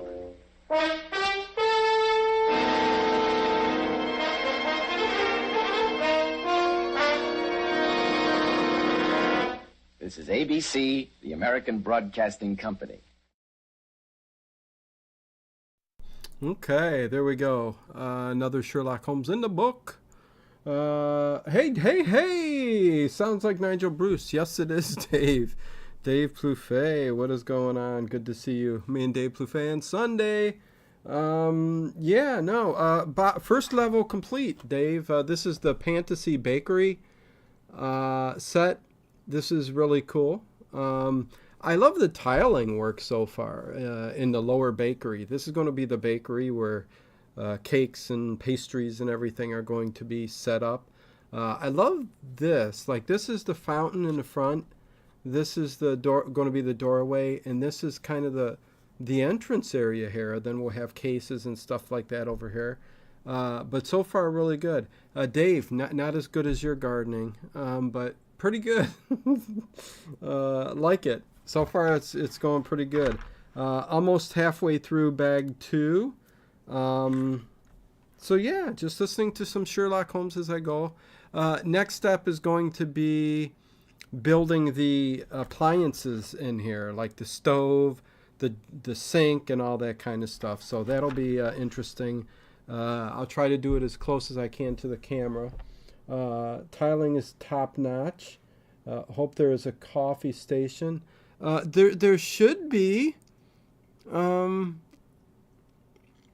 Yeah, where's the box? There should be a coffee station. Let me look real quick, because I got the box that shows the levels. First floor, there is... Okay, a bakery, yeah, the counter. Can't tell if that's a... Anyways, we shall see. We shall see. But good to have you here. Happy 4th of July, Dave. Hopefully they don't go crazy next to you there, trying to get work done or whatever you do. I don't know. You going to see fireworks today, Dave? Anyways, yeah, so far so good. Looks really, really cool. Thanks everybody for being here. Thumbs up and all that good stuff. Let's do another Sherlock Holmes as I continue to build. This time we will do The Singular Adventure of the Dying Schoolboys. Oh boy. Again, love Nigel Bruce in here, but it is Tom Conway, Nigel Bruce. He does a great job. He does a great job. But here we go. Enjoy. Boom, boom, boom.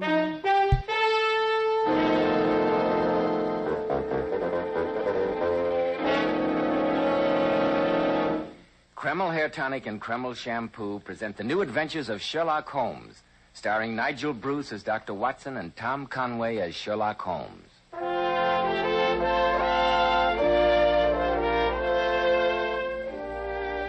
Once again, it's time to call on our old friend, that incomparable host and storyteller, Dr. Watson.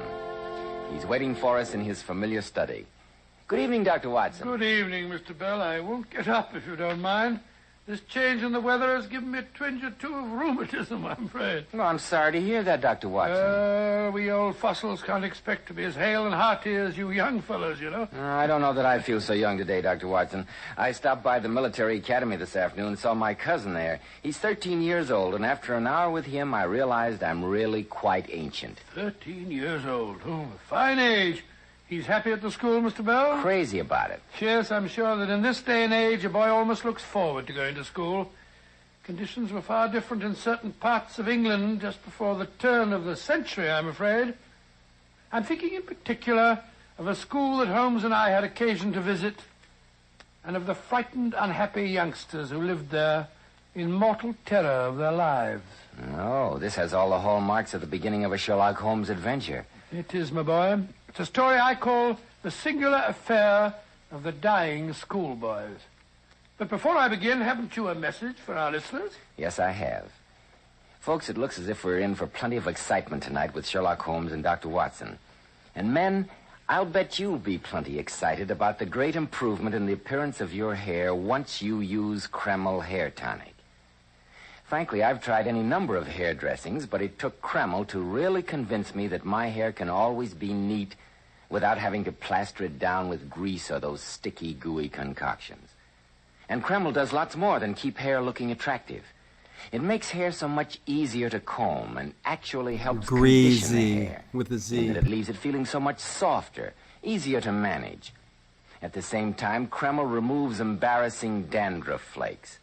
It relieves itching due to dry scalp and leaves your scalp feeling so clean, so alive. Man, what a treat.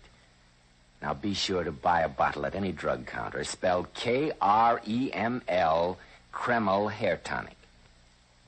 Now, Dr. Watson, how about the singular affair of the dying schoolboys? Well, Mr. Bell, that strange adventure began on a stormy September evening in Baker Street many, many years ago.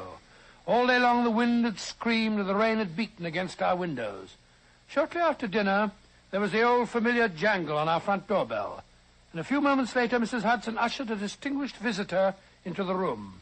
As he stood there in front of the flickering firelight, I could see that he was a good-looking man and also that he was in a state of considerable excitement. Now, Lord Manders, if you will just give us the facts. Well, Mr. Holmes, 3 years ago, I was a passenger on that ill-fated ship, the Sophie Anderson. She was wrecked in a gale, and I was the only survivor. I clung to a piece of broken spar and was washed ashore, and after that, for over 2 years, I lived alone on an island in the Indian Ocean. Naturally, when the Sophie Anderson foundered, I was believed to be dead. My young brother, Eric, who was next in line, inherited the estate and the guardianship of our uncle. There must have been quite a lot of confusion when you arrived home this year, Lord Manders. There was, Dr. Watson, but not for the reason you suppose.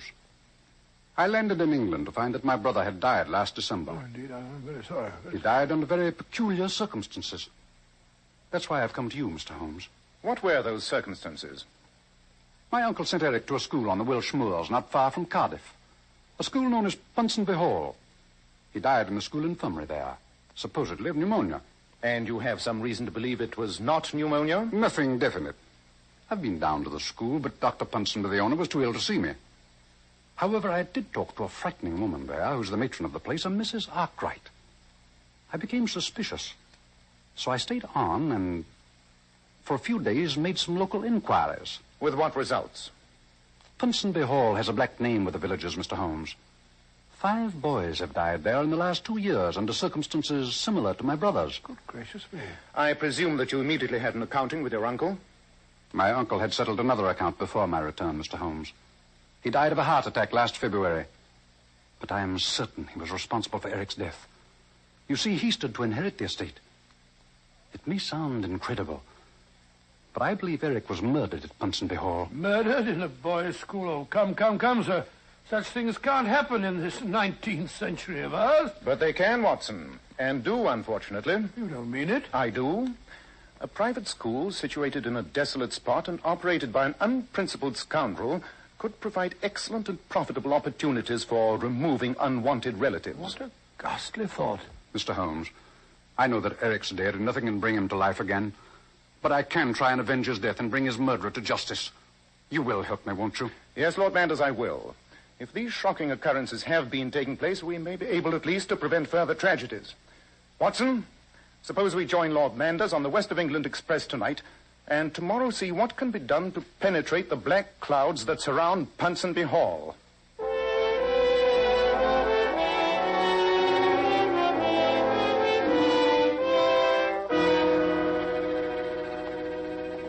We're walking in the wrong direction, Mr. Holmes. The school's behind us. And before going there, I thought we might profitably Evening, pay Paul. a visit here in the village to Llewellyn Coffin. Oh, who's he? The local undertaker. An undertaker named Coffin? That's very funny, isn't it? Coffin, undertaker. Quite. But try and control your amusement, will you, Watson? Oh, sorry, Albert. Here's his establishment now. Good day, gentlemen. Mr. Coffin? Yes, sir. That's my name, Coffin. We're strangers in these parts, and we're in search of information. I'm hoping, Mr. Coffin, that you'll be able to help us. What I can do, sir, I will, and do it gladly. I understand that you've had an unusually large proportion of business from Ponsonby Hall in the past 2 years. 5 boys died, didn't they? 5 boys it was. Mr. Coffin, we've heard some strange stories in the village. Yes, stories that make us wonder if those deaths were from natural causes. Gentlemen, I'm a simple man, look you. A man who plies his trade but cannot afford to ask questions. What goes on at Ponsonby Hall, and I'll not say strange things haven't happened there, is none of my business. Then let me appeal to your sympathies. My young brother died at Ponsonby Hall last December. You must have buried him. Your brother? Well, now look you, that makes it different. But you'll not say anything up at the hall, sir. Dr. Ponsonby's a savage man. Don't worry on that score, Mr. Coffin. What do you after knowing, sir? All the 5 boys were supposed to have had pneumonia, I understand. That's what the medical report said. Who signed those reports? Dr. Ponsonby himself. He's a regular medical doctor, look you. How very convenient. No questions had to be asked.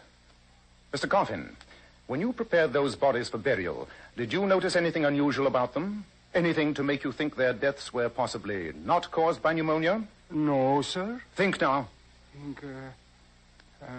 Well, Now that you mention it, there was one thing I was after noticing. Oh, what was that, my good man?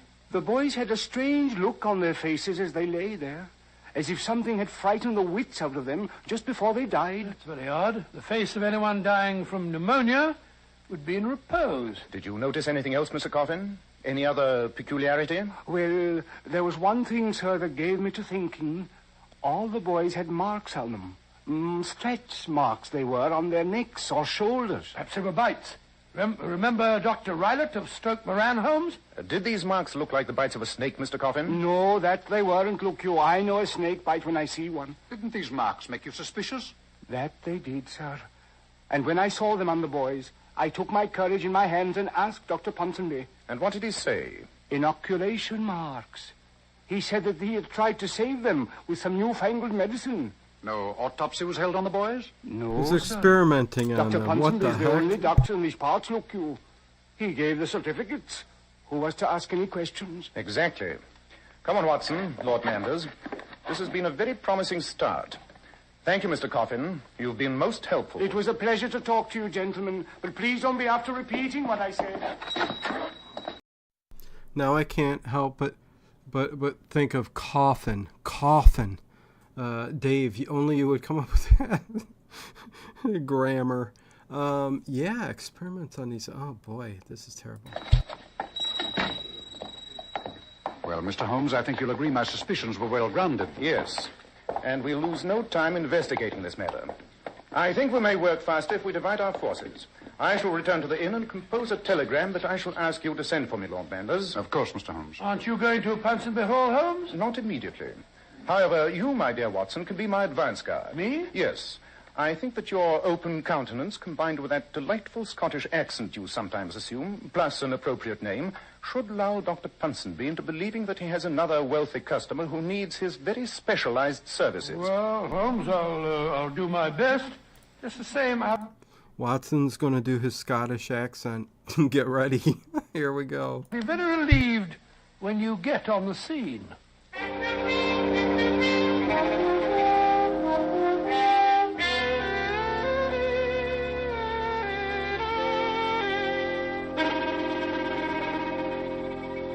I'm Mrs. Arkwright, the school matron. Whom did you wish to see? I want to have a word with Dr. Ponsonby. My name is Angus McLaughlin, and I'm most anxious to send my young cousin here. Oh? Aye, he needs discipline. And I'm told that you dinna pamper a young lad here. Please come in. I'm sure Dr. Ponsonby will see you. Thank you, Mrs. Arkwright. Come in. Go in, please. Dr. Ponsonby? Yes, please sit down, won't you? Thank you, sir. My name is Angus McLaughlin. I've travelled all the way from Aberdeen to see you. I was told that at your school you at least know how to discipline a lad. Well, Mr. McLaughlin, in our modest way, we endeavour to inculcate our students with a sense of responsibility. Aye. I was about to have a glass of wine. Perhaps you'd care to join me? That's very kind of you, Dr. Ponsonby. I'd like to. You wish to send a relative here, Mr. McLaughlin? Aye, sir. A young cousin of mine, if you'll take him. Here's your wine, Mr. McLaughlin. Thank you, sir. And to your very good health. That's very good. Tell me more about your cousin, sir. Before I accept a new student, I like to know as much about him as possible. Well, I'll be quite frank with you. He's 13 years old and he's a young devil, and an inconvenient young devil, too. You see, Dr. Ponsonby, I'm his guardian. You follow me? No, sir, I don't think I do. Well, I'll be perfectly honest with you. I'm not a poor man, and I'd be a very wealthy one if it weren't for that boy. The whippersnapper is the only person who stands between me and my dead brother's fortune. I wouldn't be sorry if anything were to happen to him. The guy giggling. Dave, wasn't that on something we just did? The murder cruise? What character was giggled after he talked? He giggled after. That's the same guy, same character from Charlie Chan's Murder Cruise. I can't remember who that was, though. You remember, right? Oh, boy. Hey, Shakedown. Emily, what's going on, Emily? Good to see you. Happy 4th of July, everybody. Fireworks going off later, everything. Yep. But yes, same character, laughing. What the heck? Now I gotta... Am I making myself quite clear, Doctor? Much clearer, Mr. McLaughlin. Another glass of wine? Thank you. Well, it's very good. Mr. McLaughlin, why not put all your cards on the table? So much simpler that way. Very well. Does £10,000 mean anything to you, Dr. Ponsonby? Dear me, yes. The scholastic profession is notoriously It's true, though, unremunerative. Dave. If my young cousin were to be taken ill, perhaps, shall we say, with pneumonia, if he were to die here at your school, what was I saying? I'd pay you £10,000. And now, sir, I can't be more explicit than that. No, can I? I don't think so. By the way, Mr. McLaughlin, your Scottish accent is beginning to disappear. Such a pity. It was quite colourful. This wine's drugged. You haven't touched your wine. It's drugged. I'm a most abstemious man. Particularly on occasions like this, Dr. Watson. Watson, how did you know my name? Even in this remote spot, I've seen photographs of you and your friend, the famous Sherlock Holmes. I'm just a little hurt that you both thought I was stupid enough to be fooled so easily. You seem dreadfully sleepy, Dr. Watson. Sleep, yes, I've got to go to sleep. And sleep well, my friend. I only hope that you don't have too much trouble waking up.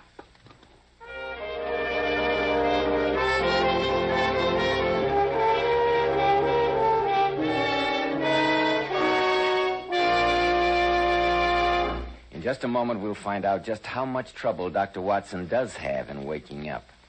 But first, have you noticed how men are taking a greater interest in their appearance lately? Competition today is keener than ever. And I'm sure you'll agree one of the greatest assets to a man's appearance is well-groomed hair. So, men, let me give you this tip about Kreml Hair Tonic and why it's preferred by so many of America's most successful and prosperous executives. Kreml, K-R-E-M-L, keeps dry, ruffled hair neatly in place all day long. It gives it such a handsome, healthy-looking luster, too. Yet Kreml never leaves hair with that offensive, cheap, greasy look. It never leaves hair and scalp full of sticky goo, which feels so dirty.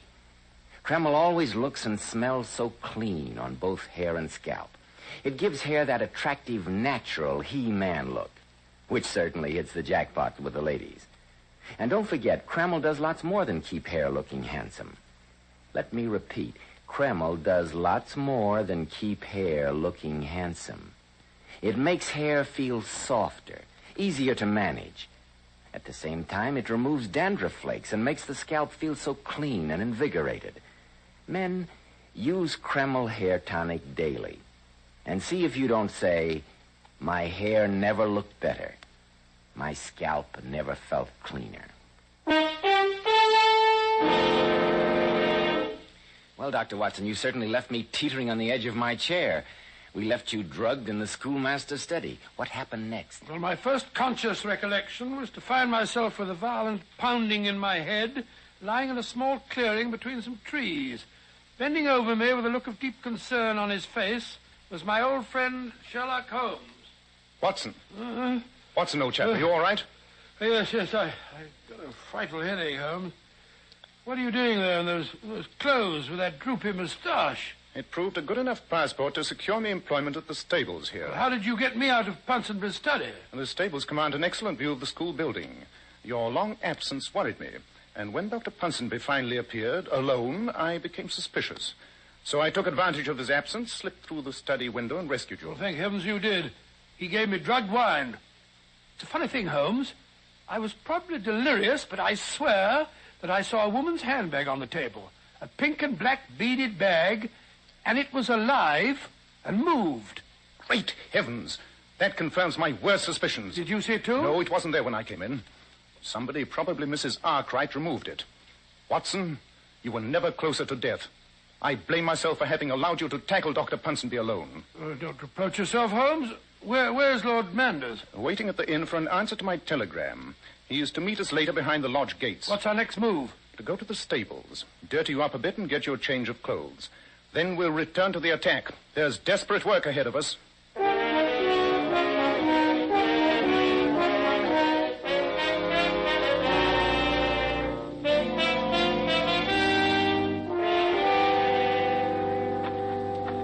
Here, this way, sir. What, my man?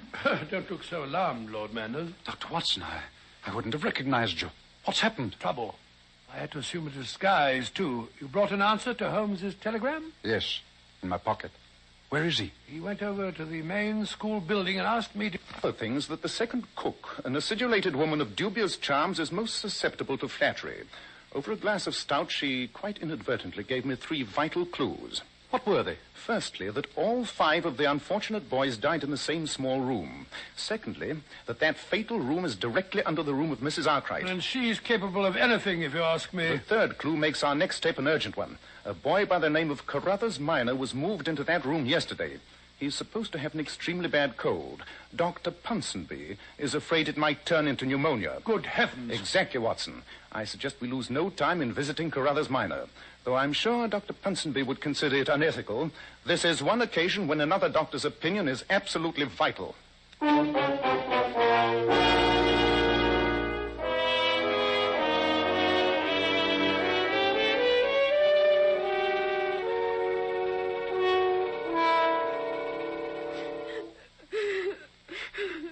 There, Carruthers. This is Dr. Watson. He's come to make you well. You can't make me well. Dr. Ponsonby says I've got pneumonia. Oh, nonsense, my dear boy. You've got a slight cold, that's all. If Dr. Ponsonby says I've got pneumonia's what I've got. Nothing of the kind, my boy. Nothing of the kind. Watson, you notice this bed is anchored to the floor? It can't be moved. What does that suggest to you? Well, again, it reminds me of Stoke Moran and Dr. Rylott. But I don't see any bell pull. No, Watson. No bell rope is needed, because no murderous snake is involved in this plot. But look up there, directly above the bed. A small trapdoor. Leading from Mrs. Arkwright's room. Now the whole picture's clear. The trapdoor, the strange marks on the dead boys, the beaded bag that you saw. What was that? I don't know. Lord Manders is standing guard in the hallway. It's Dr. Ponsonby. He's come to look at my pneumonia. Mrs. Arkwright. I know you were expecting Lord Manders. He's lying in the hallway. He was looking in the wrong direction. Unfortunately for him. Don't let Mrs. Arkwright come near me. Don't let her. Mrs. Arkwright, I'd put that revolver away if I were you. I doubt if you know how to handle it. I assure you that I do. Having used the butt end of it on your friend so successfully should prove that fact. Grab her, Watson. Right, you are. Get away from Drop me. that revolver, Mrs. Arkwright. That's right. Let the old girl have it. Drop that revolver, do you hear me? That's better. I say, Holmes, she's fainted. Good. Help me carry her up to a room. Well, what about young Carruthers and Lord Manders? We must remove them to a place of safety, and then, Watson, all that remains is to call on the giggling Dr. Ponsonby.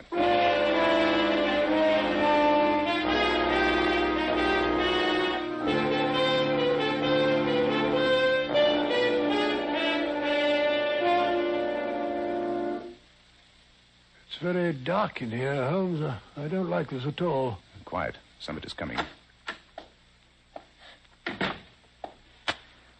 Good evening, Dr. Ponsonby. Let me light your desk lamp for you. You startled me. Who are you?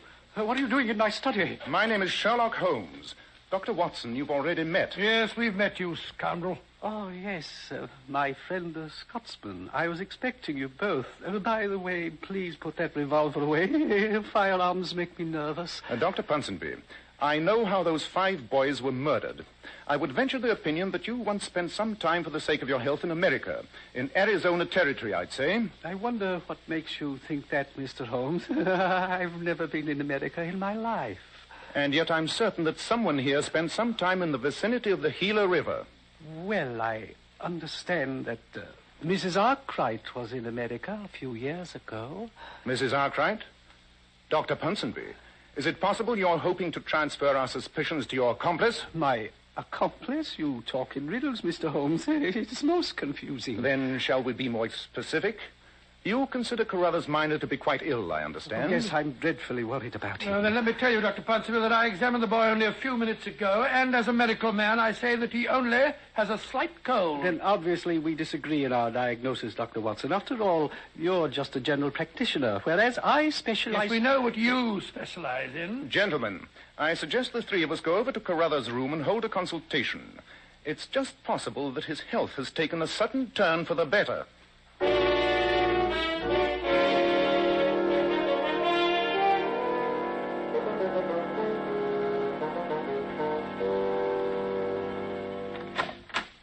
But the bed's empty.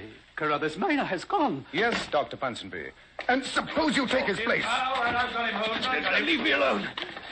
What are you going to do? Lash you to this bed and see if you can stomach your own filthy medicine. This is outrageous. Of course. I thought that if we were to reconstruct your crimes with you as the victim, we might persuade you to confess. Mrs. Arkwright!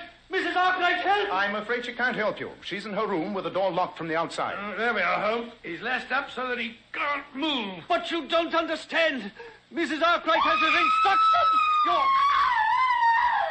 Great heavens! What was that? Mrs. Arkwright. It came from the room above. Come on, Watson. Quick, up the stairs.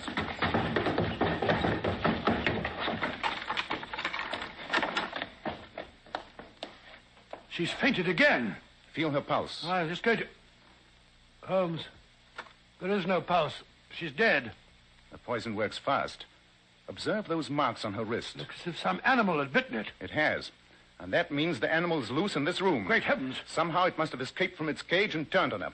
Guard the door, Watson. Our lives are not safe until we've found this monster. I don't understand. Look. Look! Under that washstand there. Good heavens, it's that beaded handbag again. And it's moving. Give me your walking stick, Watson. Here. There. This diabolical creature has done enough damage for one lifetime. It's dead, Holmes. But what in thunder is it? It looks like some sort of lizard. It's all pink and covered all over with black scales. That's what made me think it was a handbag. But I've never seen a lizard as large as that. Of course you haven't. So let me introduce you to the peculiar villain of this piece. His name is Heloderma suspectum, better known as the Gila monster, indigenous to the Gila River in America. I've never seen anything like it before. How on earth did you recognize it, Holmes? When Mr. Coffin, the undertaker, mentioned those strange marks on the dead boys, I was reminded of an article I'd read recently on venomous lizards. So that telegram you sent was to the Museum of Natural History. Their answer confirmed my suspicions. The Gila monster's bite produces almost instantaneous death, and yet it's a poison that would be extremely hard to identify. The fixed bed in the room below us, the trap door directly above it in this room, and the help of an unscrupulous accomplice like Mrs. Arkwright makes the rest of the picture very clear. And now that the monster's dead, how are you going to frighten Dr. Ponsonby into a confession? Dr. Ponsonby need not know the animal's dead. Examine the floor, Watson. See if you can find that trap door. Right you are, Holmes. Meanwhile, I'll see if I can find some cord or string. Here's Thanks, a ball of Emily. twine on the dressing table, placed there for use in the intended murder of Carruthers Minor, no doubt. Found the trap, Holmes. There's a ring here in the floor and a section of the carpet's been cut out. Good. And now to attach the twine to the body of the Gila monster. So. All right, Watson. Open the trap door. Very well, Holmes. Well, Dr. Ponsonby, have you changed your mind? Mrs. Arkwright! Mrs. Arkwright! She is dead, Dr. Ponsonby. Your Gila monster turned on her. No! No! I'm going to lower the animal, Watson. There we are. Oh, get away from me! I think a few more feet will do the trick, Holmes. Yes. There. Take it away! I'll tell you anything! Everything! You'll sign a confession? Yes, Mr. Holmes, yes, I will! Just take that beast away and I'll sign anything! We'll be down, Dr. Ponsonby. Well, Holmes, thank heavens that's done with. What a shocking affair. Yes, Watson. But not without a note of poetic justice. What do you mean? Well, isn't it poetic justice that a dead reptile should be instrumental in bringing a live one to the gallows?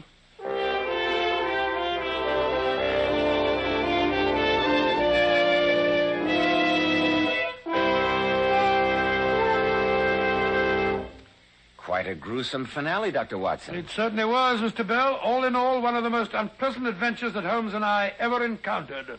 In just a moment, Dr. Watson will be back to tell us about next week's story. Girls, how would you like a thrilling new experience?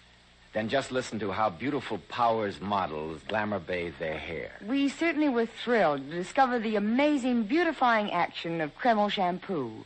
It actually glamour bathes each tiny strand of hair and leaves hair sparkling for days with natural glossy luster. And Kreml shampoo is so mild and gentle. It positively contains no harsh caustics or chemicals.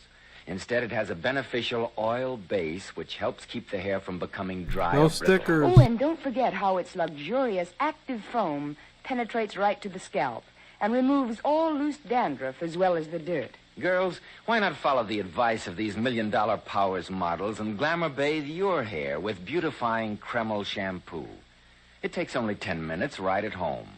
Kreml, Kreml shampoo. Now, Dr. Watson, how about next week? Well, now, let me see. Next week. Next week, I think I'll tell you the adventure of the genuine Garnerius, in which Holmes solved the mystery of Drenko, a famous violinist, who was found dead in a locked room clutching a suicide note, but who nevertheless had been murdered.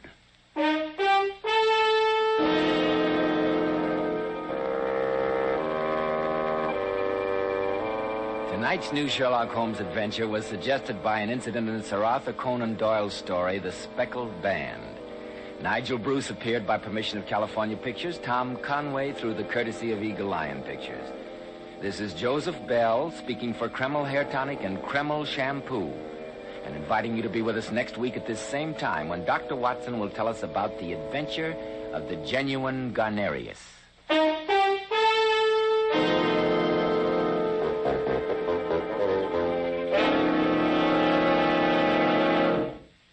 This is ABC, the American Broadcasting Company. There you go, another Sherlock Holmes, another, I'm on bag 3 of the Pantasy Bakery set, a modular building. It's going to be a big old modular building of a bakery. I kind of just made the kitchen, which I thought this was cool.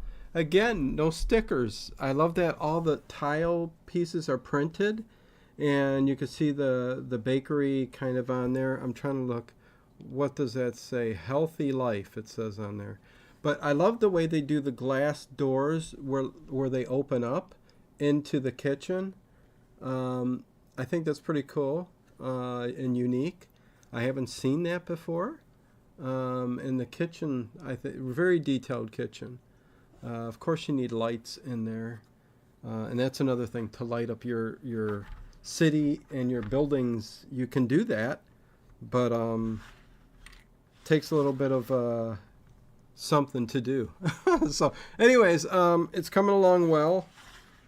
On to bag number 3. Here's another printed piece with the menu. Try to get into focus there, but it's got a menu in there. Thank God just for no stickers, man. No stickers. Anyways, yeah, let's do another Sherlock Holmes. And hello, Emily and everybody else, Andrea, Shakedown.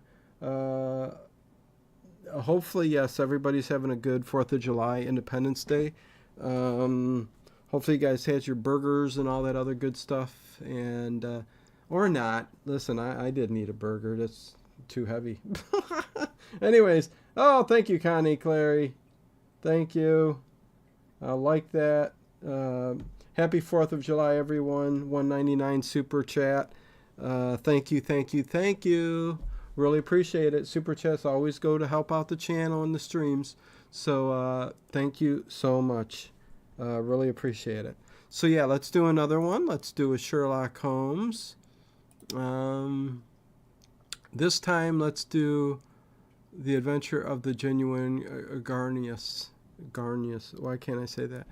Another Tom Conway and Nigel Bruce. While I continue on bag 3, it's almost 8:30. So I think I can get bag 3 done, and then I think that's pretty good. Getting to bag 3 in a couple hours here, so pretty darn good. Thank you guys again. Here we go. Another Sherlock Holmes. Come on. Okay, here we go. Bum, bum, bum.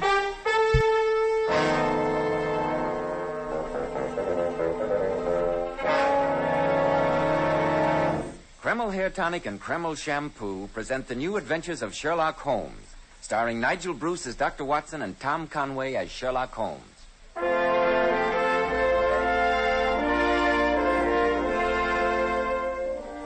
Now, once again, it's time for our weekly visit to Dr. Watson, genial friend and colleague of the great Sherlock Holmes. Good evening, Dr. Watson. I trust I'm not intruding? Not at all, my dear fellow, not at all. Sit down, won't you? Thank you. You know, Dr. Watson, I've been struck by the remarkably large number of signed photographs of titled personages and notables that ornament the walls of your study.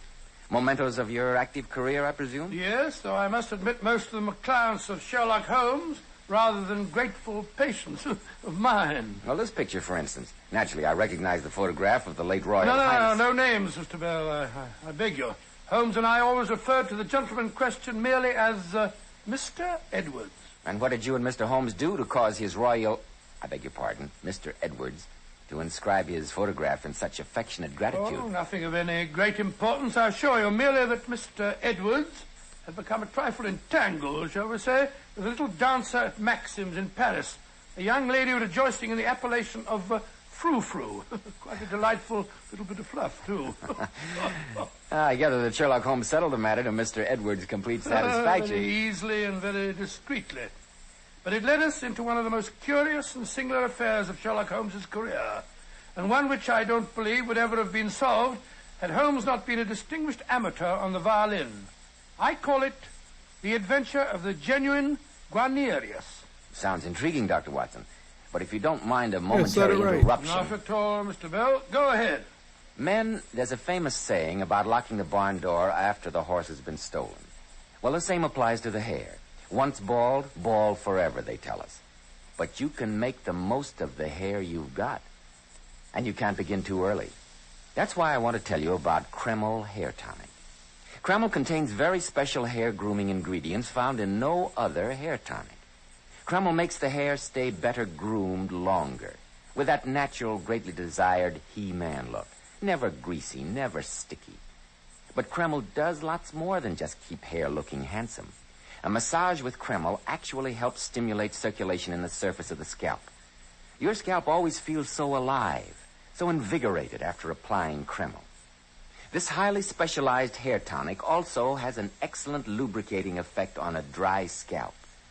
It makes dry, brittle hair that breaks and falls feel softer and more pliable. So men, buy a bottle of Kreml hair tonic at any drug counter. You'll be delighted with its extra advantages. Kreml, Kreml hair tonic. Now, Dr. Watson, how about the adventure of the genuine Guarnerius? Well, the British ambassador to France, Sir Hubert Ashley, had invited Holmes and myself to a reception at the embassy in Paris in order to thank us both for successfully concluding the rather delicate affair of Mr. Edwards. The ballroom was a blaze of light. The guests were dancing. By Jove, Holmes, have you ever seen anyone more attractive than our host's wife? I must say that Lady Ashley is really the finest type of English beauty. Sometimes, Watson, I envy you the directness of your mind. What do you mean? When you look at a beautiful woman, you see only beauty. Well, what on earth would you expect me to see? In the case of Lady Ashley, my dear fellow, I notice her elderly husband, her many gallant admirers, and I think, what a motive for murder. Oh, really, Holmes? Ah, Mr. Holmes. I trust our guest of honor is enjoying himself. Very much indeed, Lady Ashley. Mr. Holmes, Dr. Watson, may I introduce a very dear friend, Monsieur Jacques Mériveau, who has known me more years than I care to remember. Bonsoir. Good evening. Yes, I think I can claim to be Lady Ashley's most devoted cavalier, having first made her acquaintance when she was just over 2 hours old. She wept bitterly the moment she saw me. Yes, but I've been trying to make up to him for it ever since. During the time we're in Paris, Monsieur Mériveau, I've been promising myself the pleasure of a visit to your famous music shop. I should be honored, Monsieur Holmes. I've heard, of course, that you play the violin. Merely as the veriest amateur. Incidentally, I'm looking forward eagerly to hearing Monsieur Drenko play this evening, Lady Ashley. I was unfortunately out of London during the only recital he gave this season. He's a great artist. Yes, he comes from one of those little countries down the right-hand corner of the map, doesn't he? I always heard the fellow's a bit of a bounder. You have an opportunity to judge at once, Watson. Our host is approaching with the gentleman in question in tow. Oh, Holmes, there you are. Monsieur Drenko's been asking to meet you. Monsieur Drenko, Mr. Holmes, Dr. Watson. How do you do? How do you do? Holmes? Hubert, if you'll excuse me, I must see to our other guests. Until later, Mr. Holmes, Dr. Watson. Yes, indeed, of course. Dr. Watson and I are looking forward to hearing you play, Monsieur Drenko. I always enjoy an appreciative audience. Tell me, Mr. Holmes, might I speak with you alone for a moment? Come along, Marivaux. You promised me your opinion on that 83 champagne. It's a sound vintage, but I find it... Well, Monsieur Drenko? I said alone, Mr. Holmes. I have no secrets from Dr. Watson. Very well, then. It so happens that I find myself in a slight predicament. I thought that with all your experience, you might advise me. As a social favor, Monsieur Drenko? Gladly. If, of course, you would like to come to the tea at my hotel tomorrow and bring your violin to entertain my guests. I beg your pardon. Oh, I understand, Mr. Holmes. We professionals must each respect the other's métier, must we not? It would be preferable. Yes, I told you what sort of fellow he was. Nevertheless, Mr. Holmes, I still ask for your advice, and I will expect to pay the customary fee. You see, I find myself a trifle involved. Only a harmless flirtation, of course, but I did write one or two indiscreet letters to one of the girls at Maxim's, and now the greedy little thing threatens blackmail. Hardly an unusual situation, Mr. Drenko. For myself, for my reputation, I do not care, you understand. An artist is an artist. But there is my wife at home. I must think of her, naturally. You're thinking of her a trifle late, aren't you, old man? So you can see there might be unpleasant results if Frou-Frou were Frou-Frou of Maxim's? You know her? Oh, we're not unacquainted with the young person, eh, Holmes? From my rather brief acquaintance with her, I think the matter may be settled rather simply. Ah, I shall be happy if you will handle the affair. Ladies and gentlemen, may I have your attention, please? Monsieur Drenko, whom we're all very happy to welcome here this evening, will now give us the pleasure of his incomparable music.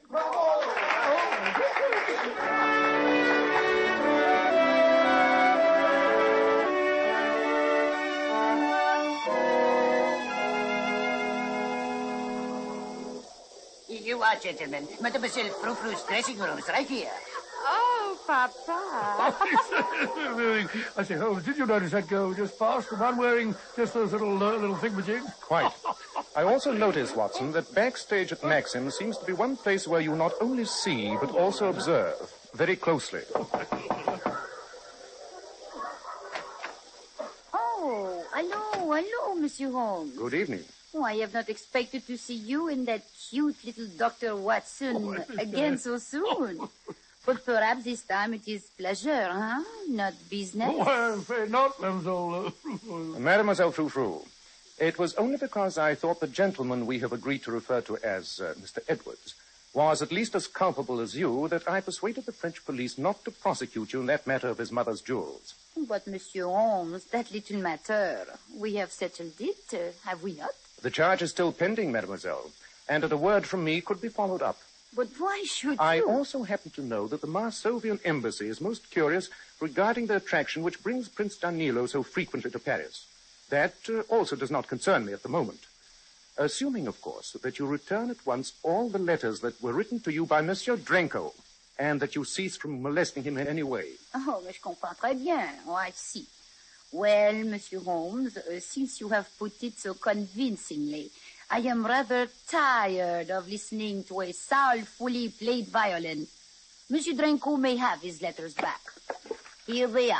Thank you, mademoiselle. I knew you were a sensible girl. Good night. Good night, Et si jamais je vous revois, ce sera trop tôt, je vous l'assure. And now what? And now for a good night's rest. And in the morning, we can report to Monsieur Drenko the satisfactory solution of what was perhaps our simplest problem. Well, I hope you charge him a stiff fee, Holmes. I still say that the fellow's a bounder.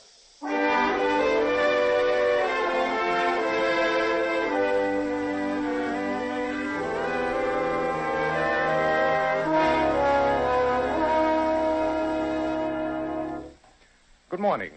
I think Monsieur Drenko is expecting us. Mr. Holmes and Dr. Watson. What's the number of his room, please? Click. Send a message to the police. Oh, Monsieur Holmes. Monsieur Marivaux, what's the matter? It's Drenko. Well, we want our way up to see him. He's dead. Killed himself. What? Good heavens. Come, Marivaux. Take us up to his room.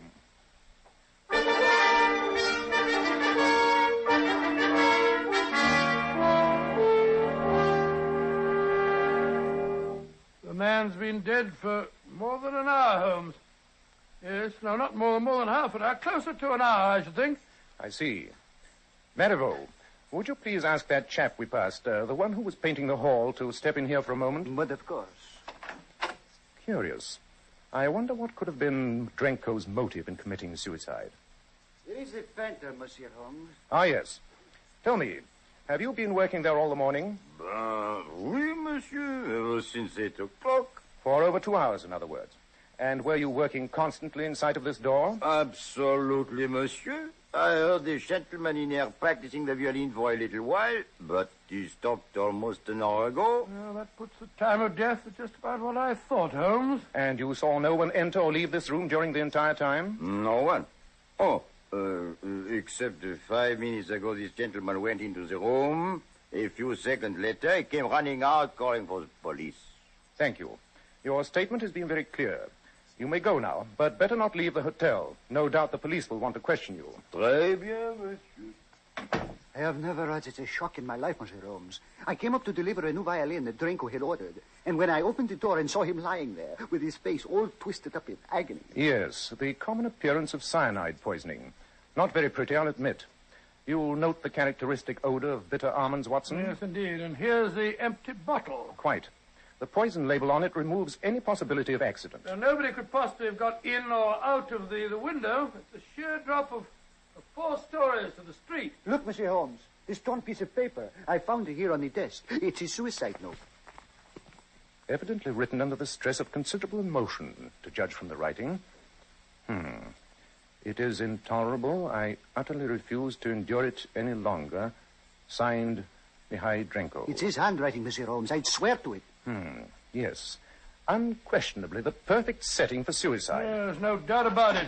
Well, Monsieur Holmes, a pleasure to meet you again, even if under such unfortunate circumstances. How are you, Inspector Bernard? Nice to see you again, my dear fellow. Oh, thank you, sir. Dr. Watson and I have been carrying on for you until your arrival. Oh, thank you. And may I pick your brains to ask what you have learned? Marivaux here discovered the body only a few minutes ago when he arrived to deliver a violin Drenko had ordered.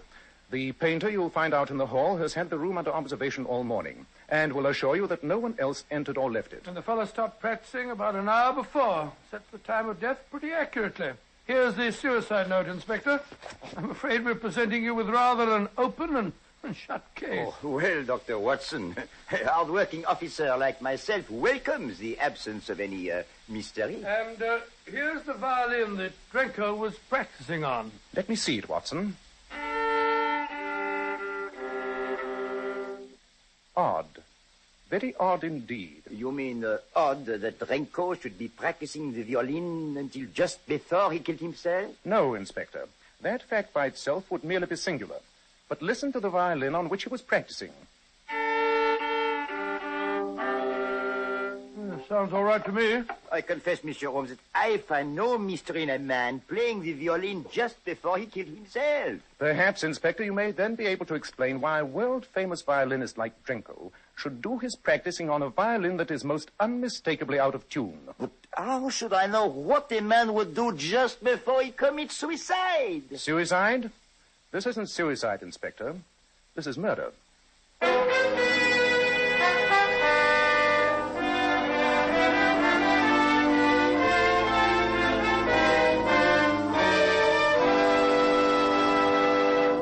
Men, once you get bald, there's nothing you can do about it. Science tells us it's impossible to grow hair on bald heads. But you can make the most of the hair you've got.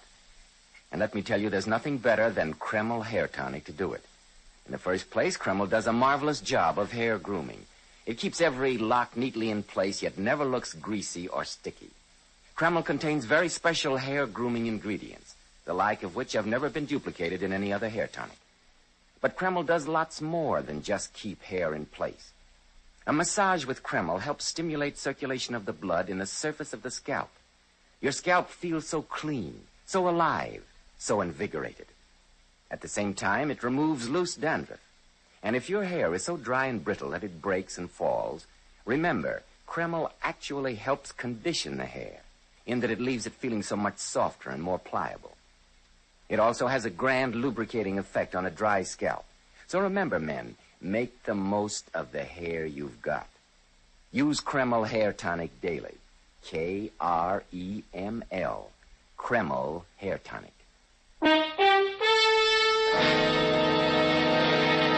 And now, Dr. Watson, what happened in that hotel room when Sherlock Holmes told Inspector Bernard that Drenko, the violinist, had been murdered and had not committed suicide? Well, naturally, Inspector Bernard was rather surprised. As a matter of fact, it seemed to me that he was a bit huffy about it all. But, Monsieur Holmes, you cannot fly in the face of all the evidence we see before us. The bottle of poison clearly labeled, the suicide note unquestionably in his own handwriting, Dr. Watson's medical evidence that the man had been dead at least an hour, and the final confirmation of the man painting in the hall who tells us that no one entered or left this room until a few minutes ago. And against all this, Mr. Holmes, what have you to offer? A violin that is out of tune. Ah, zut alors. Nevertheless, Inspector, it is the crux of the entire case. But, Holmes, how can you tell what a fellow like Drenko would have done? I can assure you, Watson, that he would have done almost anything in the world except practice on this violin. No, Inspector, this was murder. I'll stake my reputation on it. It is only your reputation, Monsieur Holmes, that makes me hesitate at all. Give me 24 hours in which to establish how this murder was done and who did it. Since you ask it, Monsieur Holmes. Very well. Thank you. Come, Watson. We have some busy hours ahead of us. Good day, gentlemen. Good day, good day. And where are we off to in such a hurry, Holmes? The British Embassy. The embassy? Why on earth? You evidently failed to notice during last night's reception that Lady Ashley left see us it, very Philip? abruptly the moment Drenko joined our party. Her manner to him verged on rudeness. And that's so unlike Lady Ashley that I feel that an inquiry in that quarter may bear interesting fruit.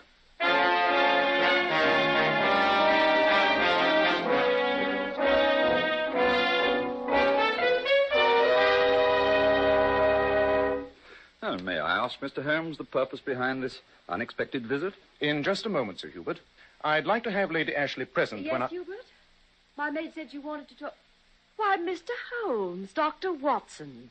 I didn't know you were here. I'm afraid our visit concerns a professional matter, Lady Ashley. You see, Dr. Watson and I have just come from the room of the late Monsieur Drenko. Is it the late Monsieur Drenko?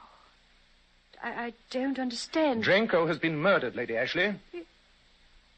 Oh. Quick, Watson, catch her. Cynthia. Yeah, she's quite all right. It's nothing but a faint. If you will just ring for your wife's maid, Sir Hubert. Yes, I'll get her at once. I must say, Holmes, you certainly broke the news rather brutally. She took it pretty hard. Nonsense, Watson. What caused her to faint was relief. That was my object. I had to find out what her reaction would be. Here, Annette.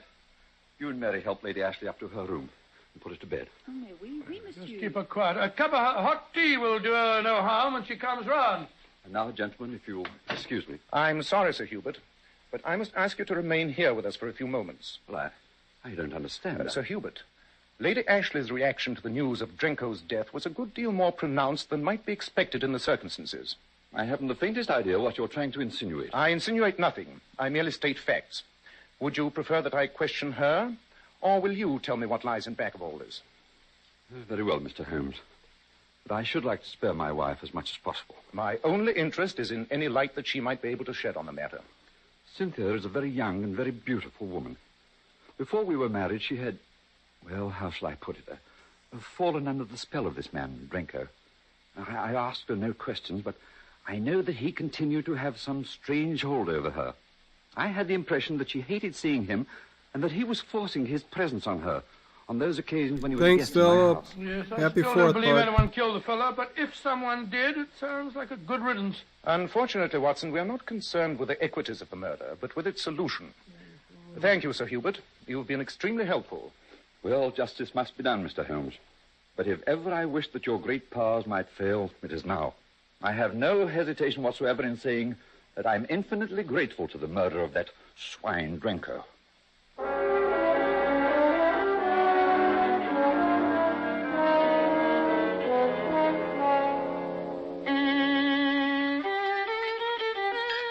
I say, Holmes, will you join me in a cup of tea? No tea, thanks. I'm rather trusting to the inspiration of music to assist me in resolving some of the more puzzling features of this case. Well, at least you can't complain of a scarcity of suspects. First of all, Sir Hubert, for obvious reasons. Possibly Lady Ashley. Great Scott, Holmes. What's the matter? Tea too hot? No, but have you thought of the possibility that Frou-Frou might have killed Drenko? After all, she might have been madly in love with him. The possibility had occurred to me, but I discarded it. Oh, discarded it.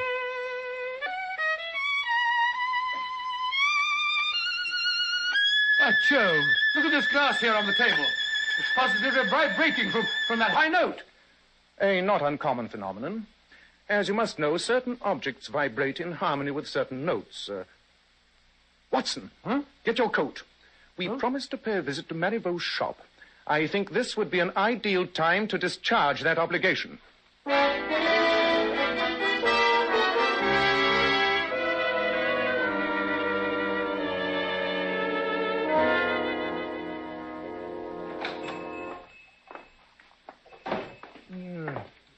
Dingy little place, I must say. Founded 1821, huh? Looks as though they hadn't washed the windows since. But full of priceless treasures. As Marlowe said, infinite riches in a little room. I say, where's Marivaux? I don't like the look of that customer over there, the one with that bushy back beard and theatrical cloak. He looks like one of those bomb-throwing fellows. What you call them, nihilists. You must remember, Watson, that music appeals to oddly assorted people. Well, of course it does. Professor Moriarty, after all, knows no peer in his interpretation of certain of the Bach fugues. Well, Mr. Holmes and Dr. Watson. Or is this other gentleman waiting? No, I'm in no hurry. It's no wonder the fame of your shop is worldwide, Monsieur Marivaux. I see you have some remarkable instruments. You see about you the fruits of a lifetime of devotion to the violin. I must confess, Mr. Holmes, that it pains me every time I sell one of my treasures. I can well believe it. And have you made any further progress toward a solution of Drenko's death? I feel safe in saying that my investigation has gleaned a few pertinent facts. Would it be indiscreet for me to ask what they are? Not at all. You yourself were present when I made the curious discovery regarding Drenko's violin being out of tune. And only a short time ago, while I happened to be playing my violin, Dr. Watson made a remark which threw further light on the case. Didn't you, Watson? Oh, yes, of course. I don't know what kind of a violin you possess, Mr. Holmes, but I'm sure you'll appreciate one magnificent example that I'd like you to try. A Guarnerius, the equal of any Strad I've ever seen. I'm afraid it would be far beyond the reach of my poise. But you at least owe yourself the pleasure, the great experience. Oh, it's Dave's coffee playing. machine I'm building. Here it is. Isn't it beautiful? Exquisite. If the tone's as mellow as that varnish... But of course. Why don't you take it into my private office and try it? No one will disturb you here. Thank you. I've never had the good fortune to test a Guarnerius. Dr. Watson, while Mr. Holmes is amusing himself, perhaps you'll be interested in one of these bows. Bows? Oh, yes, horsehair thing with each other. Bows. There's more to it than that. There is only one family in all Italy, Dr. Watson, that possesses the great secret of making a bow like this one. Yes, it's all very fascinating, Mr. Marivaux, but Holmes must have made up his mind if he likes that fiddle by now. And I know he wants to ask you some questions. He told me that... good heavens, what on earth... He's lying on the floor. He must have fainted. Holmes! I'm afraid he's dead. Quick, Dr. Watson, go for the police. And give you a chance to plant a bottle of cyanide by my side? Oh, no. Watson, stay here and listen to Marivaux confess how he murdered Drenko. You're alive? No, thanks to you.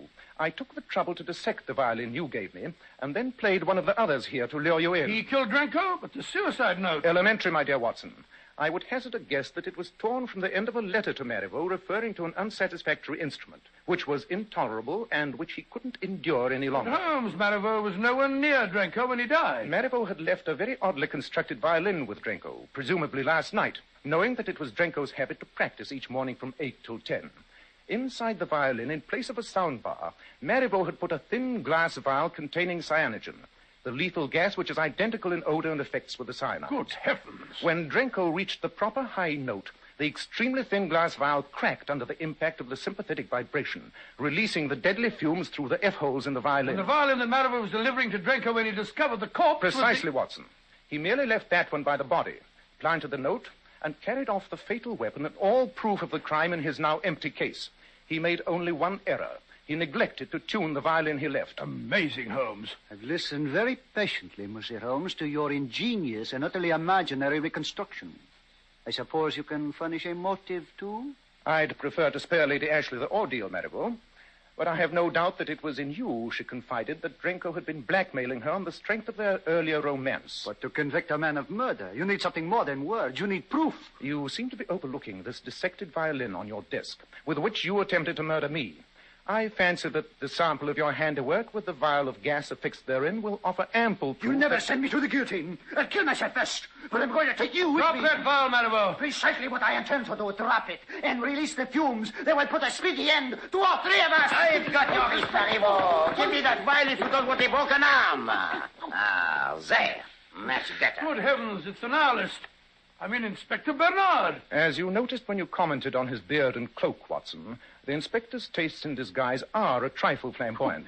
And now, Monsieur Holmes, I must extend my thanks to you on behalf of the Sûreté. Not at all, Inspector. Your promptness in acting in response to my message undoubtedly saved Watson's life and mine. Thank you. Oh, no, Monsieur Holmes. Thank you. Oh, well, have it your way, Inspector. And now, Marivaux, come along,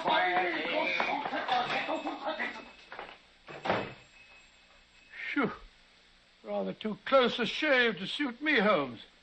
I say, that fellow Marivaux was very ingenious. Quite. You know, Watson, I have one bitter regret concerning this case. Regret? I find that I have, despite all my protests, ended by acting for Drenko without a fee after all.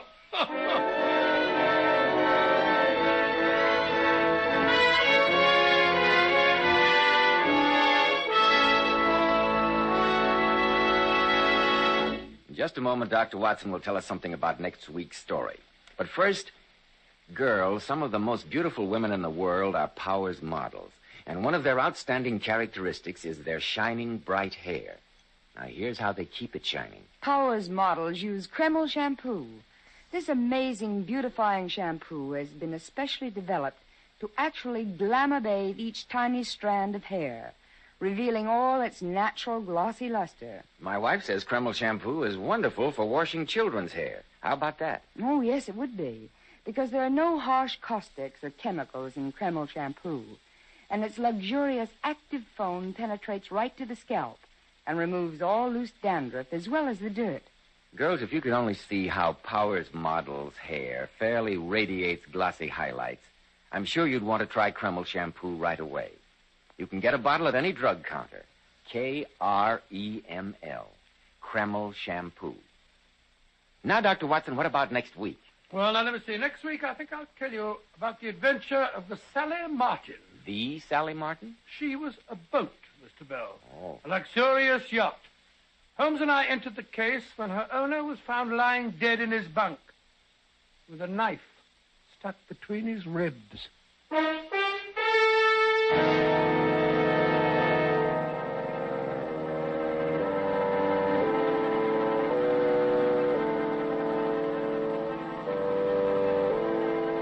Tonight's new Sherlock Holmes adventure was suggested by an incident in Sir Arthur Conan Doyle's story, The Illustrious Client. Nigel Bruce appeared by permission of California Pictures, Tom Conway through the courtesy of Eagle Lion Pictures.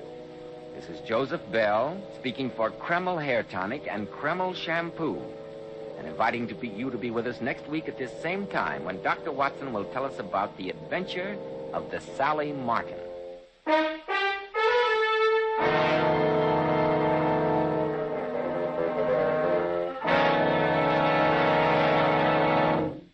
This is ABC, the American Broadcasting Company. Okay, there you go. Another Sherlock Holmes old time radio show. Show you guys what I've done so far, and thanks everybody for being here. Hit that thumbs up button and all that good stuff. Thank you very much. Yeah, this is going to be a coffee machine, I guess, a coffee area that's going to go in here somewhere. The front of the store, I put the glass front windows in there with the side gates, the little area here to hand off for Ubers, right? For the Uber, whatever. Lots of flowers. I love the tiling work. Really, really cool. And yeah, let's see. How long have I been streaming here? About 2.5 hours.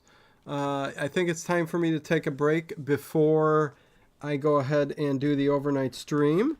But this is the Pantasy Bakery I'm building. Again, that's how it's going to end up looking. It's going to be pretty cool. Pretty cool. I think that's going to look really, really good. And lots of details on the inside, too. I love these printed pieces. Again, no stickers, but if you can see that, if it focuses in. I mean, really cool stuff. Pantasy is doing a great job on all of their stuff, and I'm impressed. Grim Reaper, what is going on? Good to see you, Grim Reaper. Good to see you. Happy 4th of July, everybody. Again, update coming on the Lego City because it's looking so good. It's looking so good. Yeah, everything's tidied up. Still got stuff going on, but it's looking really good. Just from here, my view, it looks like I'm in Mr. Rogers' neighborhood, kind of.